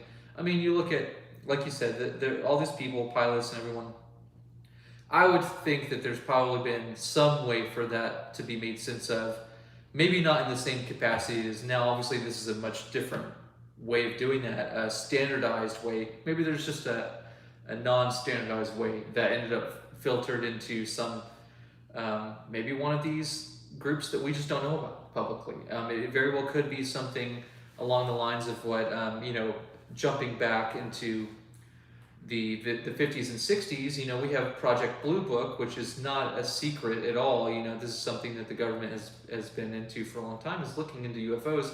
But what was interesting is even with the work of like Dr. J. Allen Hynek coming into the Air Force to work on these cases of UFOs and things, later on you had Jacques Vallée, who was helping Hynek to sort through his files and all this stuff, say, wait a minute, in some of these files, it talks about a parallel group to Blue Book, which dealt with much more sensitive cases of this UFO stuff that Blue Book did not get their hands on. So it makes you wonder how many other groups are potentially going on in tandem to ATIP that we have no idea about, that do deal with this stuff. And just on a quick mention, I just think that it's interesting to consider, you look at like the Nimitz encounter, where you have all these guys, you have, everyone talks about Commander Fravor and the gun cam footage. Later on, you have Alex Dietrich, which we talked about, has just come on the scene here in recent times, but it was involved since the beginning of that. But not only those guys, you've got people like Kevin Day, the senior radar analyst there, looking at the spy satellite presentation and actually having radar confirmation on these what he called the uncorrelated targets. And what's interesting about that to me is, you have all of these happen, and then of course they say that this group of people in Air Force uniforms, this Air Force personnel came, landed, took all the data tapes and left. Someone knows about that stuff. Like that stuff exists somewhere, whether it's locked away or been deleted or something.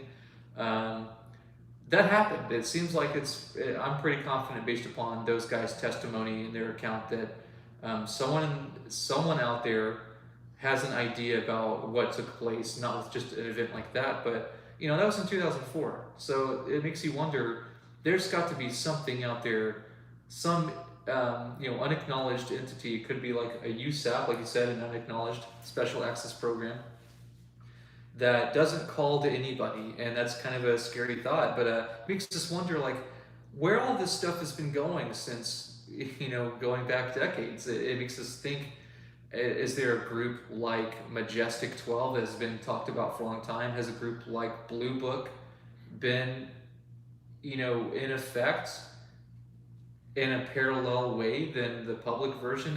That's something I'm curious about, is to see, like, where this report is leading into, which if we continue on here, gets into some other interesting things, because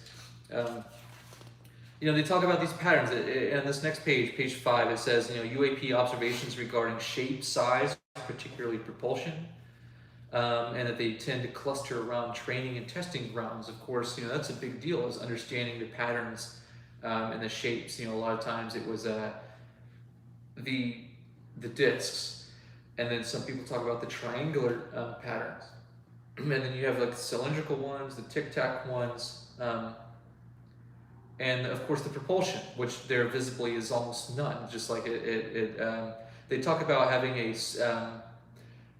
being able to have signature management, which is an interesting form of terminology to describe something that can manage its own velocity and acceleration. It seems to have intelligent, it seems to have intent or like intelligence, whatever it is. Whether the object itself is intelligent, something is in control of that object, or whatever it is, that's an interesting component to this is signature management, as they describe here.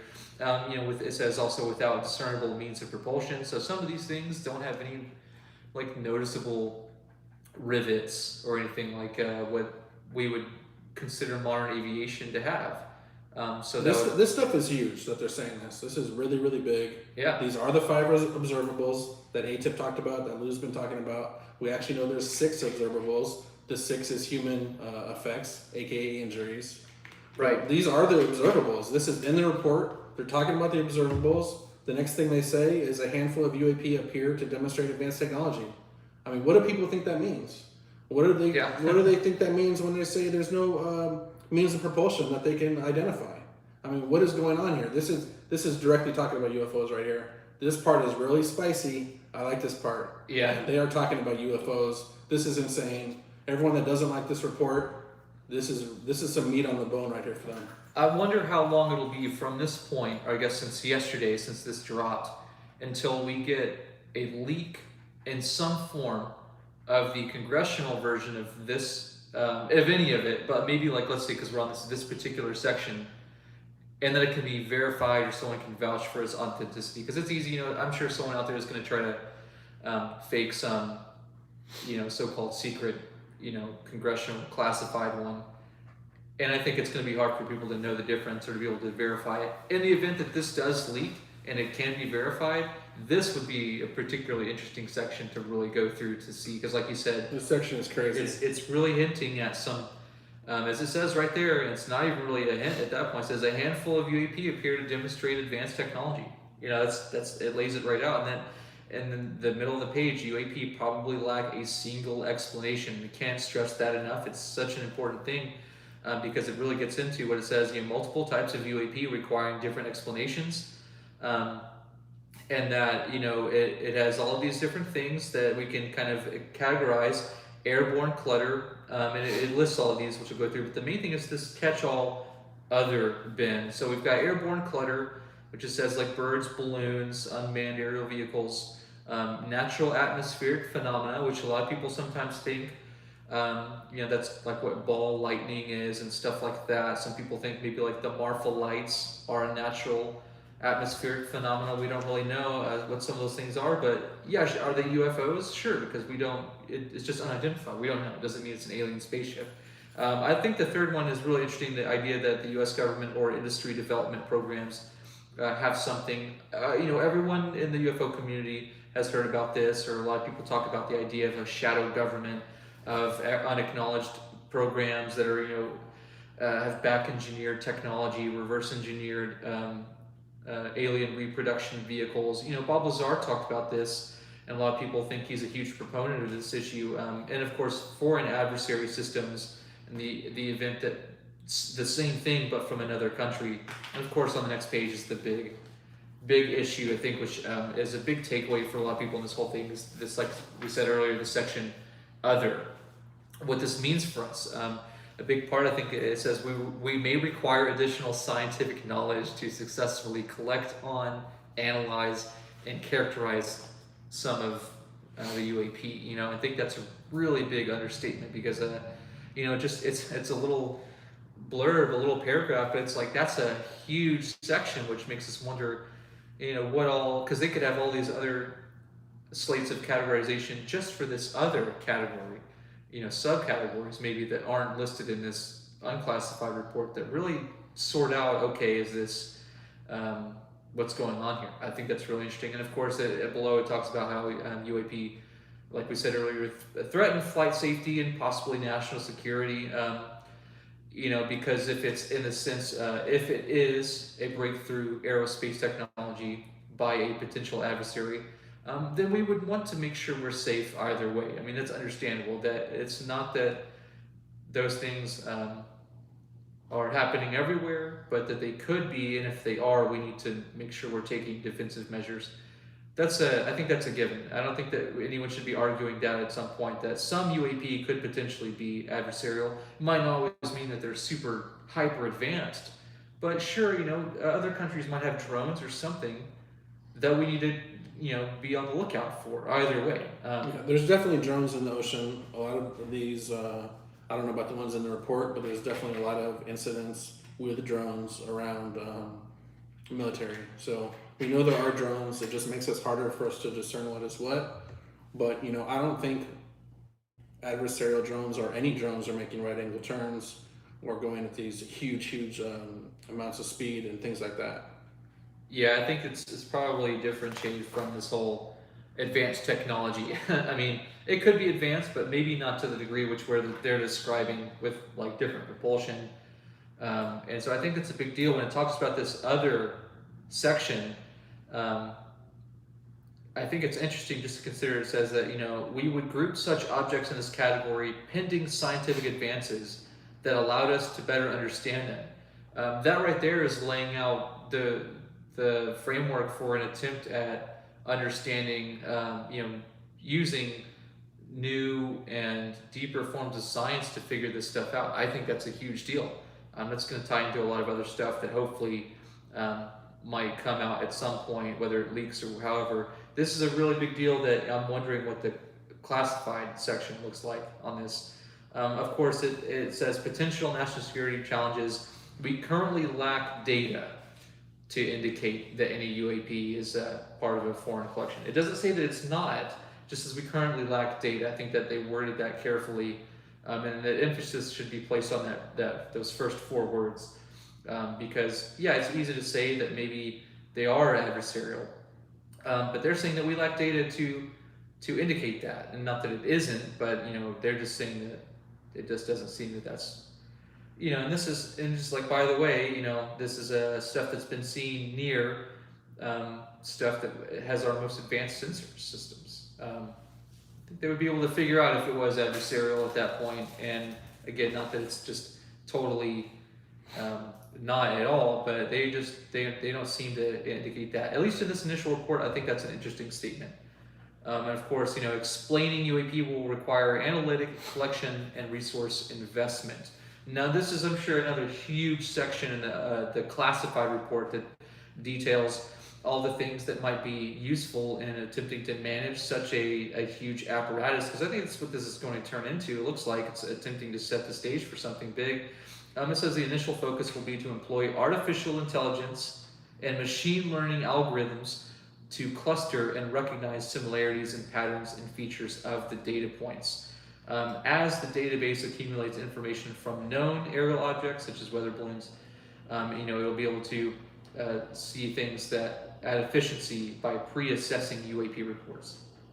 That to me is interesting, to include this, to include AI, to include new forms of technology in this process is a huge eye-opener. I think that the likes of which probably hasn't really been done up until more recent times.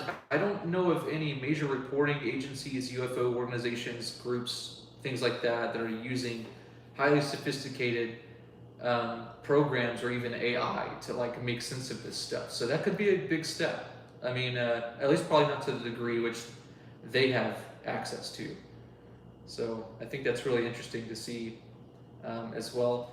Of course, that's talking about the consolidation of data there. Let's go on to the next page 7. Page 7 here talks about a few ongoing things, efforts to standardize reporting. I think is really interesting because this talks about a few things that I thought was interesting, and how we just see a lot from the Navy. It says the majority of the UAP data is coming from the Navy. It might be the bulk of this stuff is the Navy, and that the Air Force is mentioned in here, I think, out of their willingness to do what they can to work with them. I don't know that a lot of the Air Force, even the Air Force is highly compartmentalized, and a lot of the other military branches might not be as willing as the Navy to come forward with this information.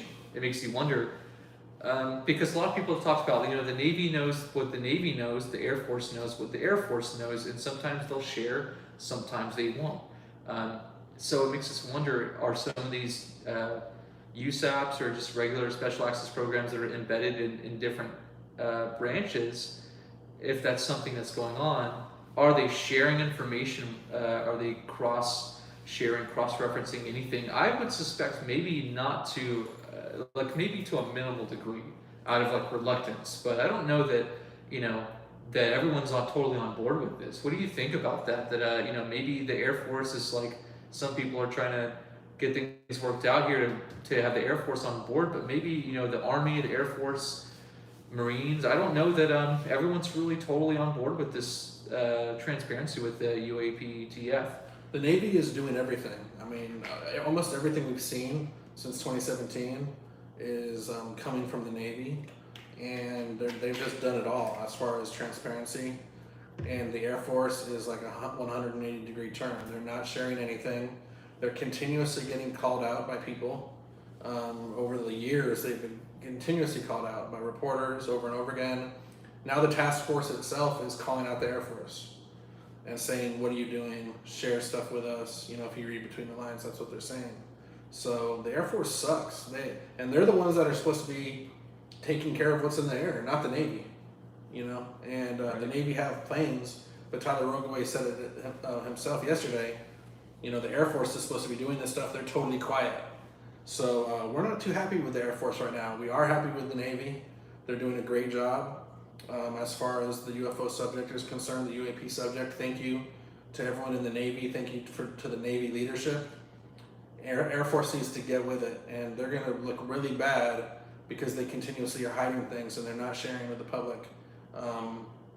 Maybe, there's Navy leadership that are friends with people that are into the transparency, and it just boils down to that. I'm not really sure. There's probably a lot of bureaucratic reasons also, but the Air Force is really, really opaque with this, and they are not sharing what they have, and it's a travesty, and it's pretty funny that they're getting caught out on the task force report itself. No, it's actually, in here that they say, I think it's on the next page, but they talk about, we'll get to that part here in a moment, because I think it's ironic that they do call them out, and they do bring, the Air Force to the table, but there's no mention of NASA or Space Force or anything like that, although some people might laugh at that idea. I think it would be pretty interesting to see that they obviously, there's not really a platform for Space Force to be active in much of anything, but being that it is now, for whatever reason, we have it as a legitimized branch of the military services. Even the NASA administrator was commenting on being asked, does NASA have any plans on working together with the UAP task force, and they said at this time there isn't really anything, but they'll get, it looks like they may be trying to get involved in some way, because obviously what this is indicating here is that it says expand collection. The UAPTF is looking for novel ways to increase collection of UAP cluster areas when the U.S. forces are not present, as a way to baseline standard UAP activity to mitigate the collection bias and data set. I think that could be indicating a lot. It could be saying that maybe they're looking for other, other ways to get information and almost rely more in other directions outside of the military. Look into more historically relevant things potentially as well, or civilian reporting agencies, civilian work that's been done in this, that could really be a part of that. And of course, Ian talks about how a little bit above that, the U.S. Air Force data collection has been limited historically, and it's just something that they want to make sure they can start to try to work with. Like you said, there's something that they have to offer in this that maybe they're reluctant to reveal or open up about. And I think it's ironic because it does really call them out in an interesting way here. And of course, it says increase investment in research and development. And this is interesting. It says, they need funding to really continue the future study of these topics. UAP collection strategy, UAP R&D technical roadmap, and UAP program plan. I mean, that's just a little paragraph and probably a huge detailed report in the classified version. In the appendix, we really just have definition of key terms. They talk about what UAP is, of course, unidentified aerial phenomena. A UAP event, a holistic description of an occurrence. A UAP incident, a specific part of that event, and just a UAP report, the overall report of the situation, of the event. And of course, it talks about range failure is just essentially when an object interrupts a pre-planned training activity. I think that's kind of what you might even say with like the Nimitz encounter was as a range failure, because they were doing an exercise out there, and they came across these objects unplanned during one of their training exercises. And it didn't necessarily totally interrupt what they were doing, but it coincided in the same airspace. So maybe it could be qualified as a range failure because, as Kevin Day has said, he sent those guys up there as sort of part of their exercise. He said, hey, we're already in this war game situation. We've got some stuff to go intercept and engage, so let's send some guys up there.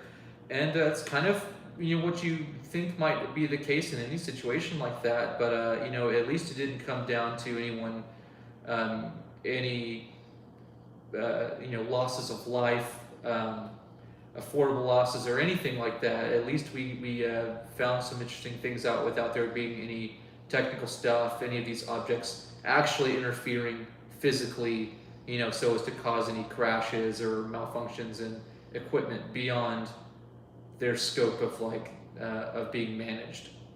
I think they said they kind of wondered about their equipment and radars and if they had all been changed afterward. But that's an interesting part to all of this, is that sometimes these objects interrupt pre-planned things, and it makes you wonder how that affects what people are seeing happen in other places as well. And of course, in the very end here, Appendix B, you just have these things that really kind of outline what you see requested in this entire report for the Senate. And I think it's interesting because it talks about we'll go through all these. They have eight different things. The first one talks about how they really want this analysis of data about UAP from the Intelligence Committee to be just present and transparent. They want detailed analysis of UAP from geospatial signals, human intelligence, and measurement and signatures intelligence. That's just a few. And then I think that they're trying to really have a way to, I think it says later on, just basically look at all of these different things from different sources without going through all these loopholes of specificity and all this. Of course, that's important, but that's challenged their ability, I think, to even acquire information. And here's what's funny. Number 3, it says a detailed analysis of data of the FBI, which was derived from investigations of intrusions of UAP data over restricted U.S. airspace. So they just kind of call that out, and I think they're just saying, hey, look, all these alphabet agencies and even like the Air Force and all these people, we know that this has been an ongoing thing, and we know that you have information on it. We're calling you out to basically help us get to this new place of awareness in our society in the modern age to really come clean about this. It's crazy to think that our government, government's not all one thing. You have many people who wear many hats and have many different opinions and ideas about what's going on, what to do, and how to manage things. It's just interesting to see that these people in the government now are trying to work, against taking down a monumental wall that's been built up of secrecy for decades, for the better part of a century now. And I think that's really amazing to see that they're trying to get this through to those groups and the people involved in a way that says, look, time to come clean. We need to really provide more transparency of what we can. Understandably, they probably won't spill the beans on everything for defense secrecy purposes, but it goes on to say that they want a detailed description of an interagency process for ensuring timely data and centralized analysis, regardless of which service or agency acquired the information. That, to me, number 4 is really interesting, because that just right there shows, look, Air Force could have this data about this, Navy could have this, it's kind of like the whole elephant in the room thing. They might all be looking at a same issue or a same case or same aspect of known reports regarding UAP, and they all have different intel about it because they're compartmentalized. If UAP task force can acquire this information, it would be much more efficient if they didn't have to worry about all the loopholes through which to get them, from which agencies to get them from. Because like it says right here, regardless of which service or agency acquired the information, they want the ability to understand how to get it timely, because they know it's going to take a long time to get some of this stuff, and they're probably reluctant to even give away a lot of it. I think that's an interesting one. Of course, it talks about identification of an official accountable for the process of that interagency, so that they can be accountable. I think the level of accountability in all this is really important. Not to nail anyone to a cross or anything, but like at least it shows, hey, this is the person with a name behind all of this stuff. They're not just some mysterious man in black, that we just we don't know the name of or anything. That's really kind of ambiguous to most people. Of course, it says, identification of any incidents or patterns that indicate potential adversary. That's always important. But that really falls more into the idea that we want to make sure we're staying safe against other possible adversarial nations. And then, of course, number 8 is just recommendations on how to do this better. And I think that's really going to continue to point more into maybe even the public domain, the civilian domain, somewhat.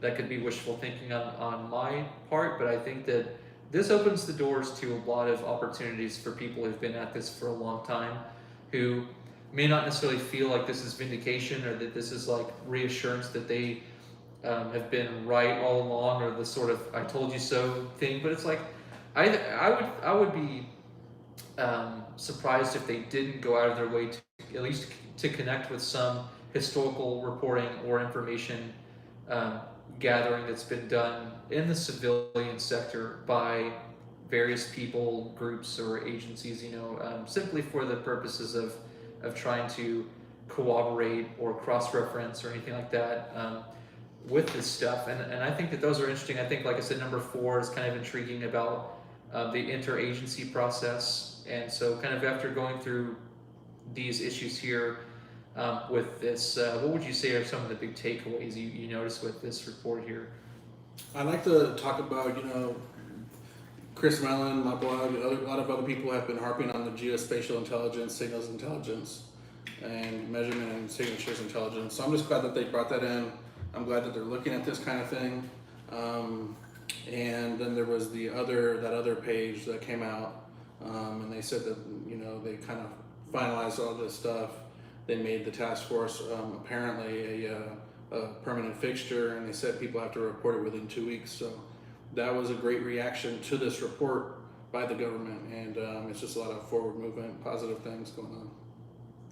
Yeah, I mean, I'm hopeful that there will be more to come, and that this is sort of set the pace for what the general public, because I think that's really all that what this is it's helpful for UFO researchers and people who are attempting to make sense of this issue in a way that helps provide some clarity. I'm hopeful that we'll continue to see some of these things down the line. What would you say your assessment would be from this point on, what we might expect from the task force, their placement with what they're doing? Like you mentioned earlier, the DoD is now requiring all personnel to report any UAP, and to see kind of how that might help with their process of reporting, how this has sort of opened the doors for more collecting and intelligence gathering. Where would you say this might be leading with everything that we've seen in this report so far? I thought after this came out, we were going to have the long haul of advocating for a permanent program and a permanent fixture. But apparently, if that reporting is accurate, the task force is now permanent, and that happened like within minutes of this coming out. So I'm not sure now. We kind of skipped that piece. We went right to it, and now I guess we're just going to be looking at these reports. Hopefully, everyone's going to be taking this more seriously. They're going to be forgetting about the stigma. There's going to be continued media attention without people laughing at the subject. They know that the government is looking at this. I want Brennan to start doing press conferences. That would be amazing. I don't know if that's going to happen. I'm just glad, like I said earlier, that there's a task force currently going on, that the United States public knows about it, and they even have a face to the name. If they Google it hard enough, they're going to start finding out that this guy, Brendan McKernan, runs it. So it's real, it's happening right now, and I think that's important for the psyche of the public to know that. And it's not something in the past, it's not some conspiracy. Just a few years ago, having the United States, knowing that the United States had a UFO program was a huge conspiracy. People would laugh at it, they would say never. I mean, I'm talking about the public, not the UFO community.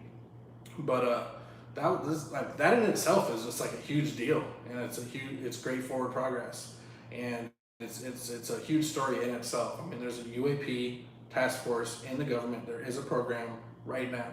So I think it's our goal as advocates in the UFO community. We need to start letting people know that don't know that, and letting that sink in, and they need to start thinking about it and understanding what it means.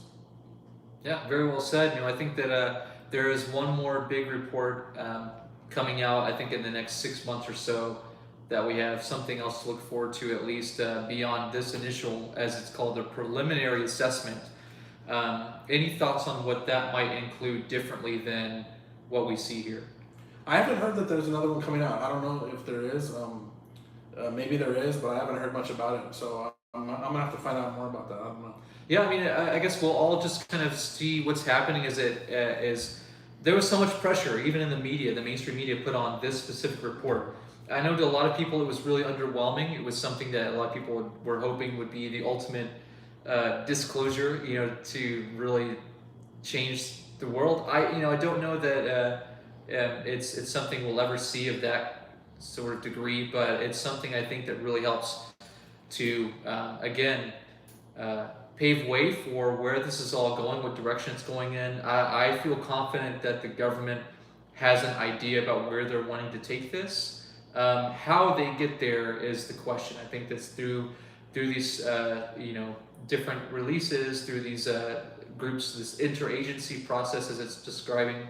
But the other thing is that I think that this also opens the doors for more public hearings. I think that's something that we'll probably see more of with these people involved, with more members of Congress and the government being more open about this issue in a way that, again, I think is helpful because it touches the greater portion of the population than almost anyone in the UFO community. And again, not to bash anyone or say anyone's doing a bad job. I think a lot of people are meaning to do well and doing great work, but they're not generating millions of people's interest like some of these shows are on network television, news, and all this stuff. And I think that the more we see how all these spokes work together to kind of give us this bigger working apparatus of everyone involved in this mystery, it is a huge step for humanity overall. I think culturally for us, it's a big opportunity for us to learn more about the phenomenon ourselves.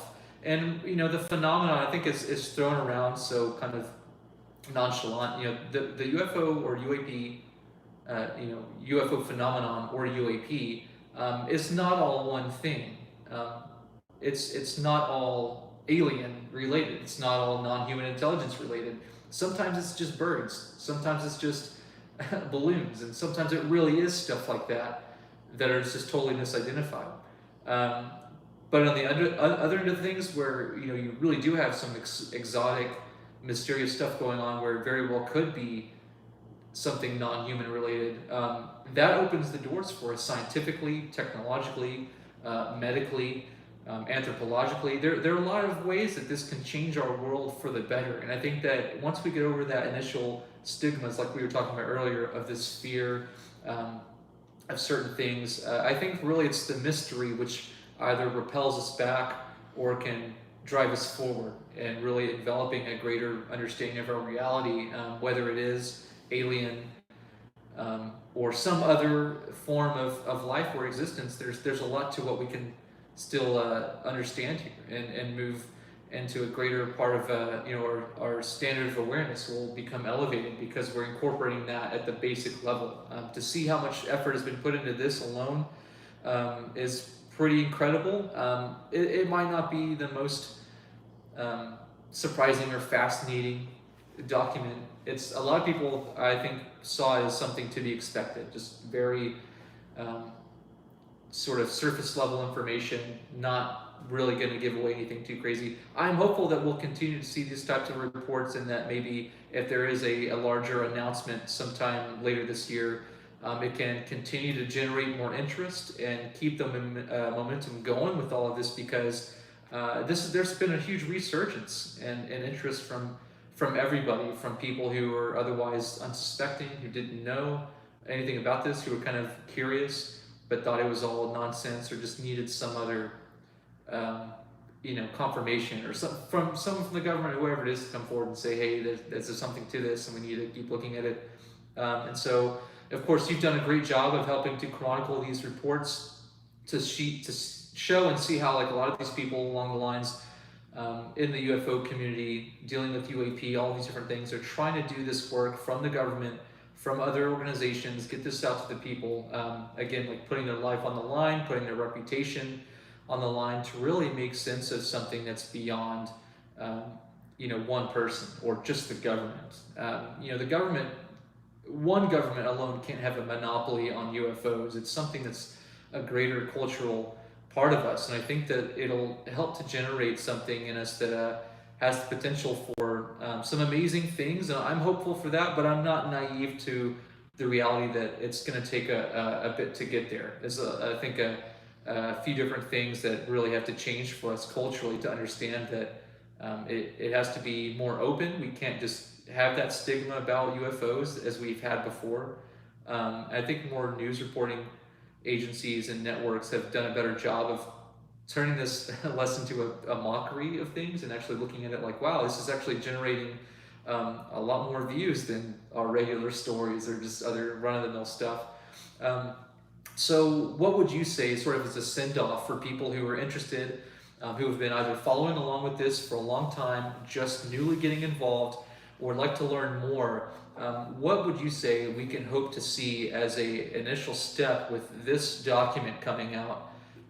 Where things could go from here when it comes to UFOs and what this means for us? Because, a lot of people might think that this was it and that's all it is. They're not going to, UFOs are done. They covered it, on to the next thing. Do you see it as something like that, or do you think there's still something like worthwhile to look into? What would you recommend to people with that?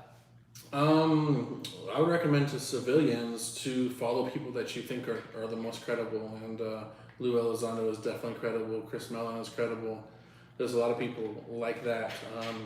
You can be talking to your friends and family around you. You can be contacting your politicians and local officials, and that's what I would do. And it's not hard to really dive into this stuff.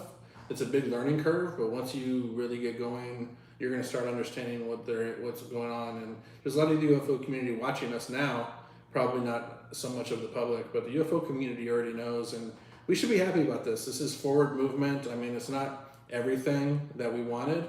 It's not everything about the whole UFO subject, but this is not for us. Once again, this is for the media, and this is for the public, and we can't just have a report about abductions and with a picture of an alien on the front and bring it to people without hard evidence. There needs to be hard evidence. Not only that, people can start contacting academia and science and things like that, even doctors, and starting to get them on board with this, because they're going to have to play a big part in proving what's going on. Hopefully more scientists are taking this seriously. More influencers are taking this seriously, and that's what we need to do to fight in order to get the public on board. So I think that's what everyone needs to do and hope for, and we know that now that the government is taking this seriously. I don't think that this is the end. Lou is calling this the beginning. Even though we've been at this for almost 4 years now, and we've been through a lot, and we've come really far, we're still at the beginning of where we want to be, and we can't rest now. And I mean, the task force just became permanent, so this is a big deal and it's something to be really happy about. But at the same time, we need to keep fighting. Great. Yeah, I think that there's a lot to come from this that we should look forward to. It is a big step, and I think there's so much more that we can learn from this all around. So for those who would like to follow along, if they're not already, with the work that you've done to help bring some awareness to all of these things, of course, your blog, Silva Record, it's got some great articles already, and you probably will continue to get some stuff out there. So share with people how they can kind of get a hold of you and follow along with your work. SilvaRecord.com, SILVA record.com. I write blogs on there. I'm super vocal on Twitter. If you really want to know what's going on day to day, you should follow me on Twitter and see me acting a fool and getting crazy and fighting with people. And then I have Facebook, all social media, Instagram, all that kind of thing. But Twitter is really where it's at for up to date, minute to minute information. And there's always the blog, and I have emails. You can send me emails. You can send me DMs, and I'm going to read them and reply as soon as I can. So we're all in this together, and we're winning right now, and this is pretty good. It's great forward movement, so it's time to be happy. Awesome, man. So yeah, as we see, there's so much to really learn about this subject still happening, even with the latest report not having a lot of substantial stuff about aliens. I think that it's something that, we'll get to a point to really acknowledging more about this phenomenon in a capacity that the greater base of the population is comfortable with. And it's going to be a learning process, as you said. We're learning more and making new discoveries every day. I'd like to think that we won't know if we don't go. And Danny, you've done just that. You've gone through all of these different things in a way to kind of make sense of it, articulate it through your writings on your blog. You've talked to so many people, and you're making a lot of appearances in a way that help to reach others who otherwise wouldn't know about this. So I'm honored to be able to have you Thanks, man. out here today. And so it's going to be something we'll have to keep looking at. When there's more information, we'll continue to share it. And so appreciate your time today, and we'll see you in the Vortex. All right.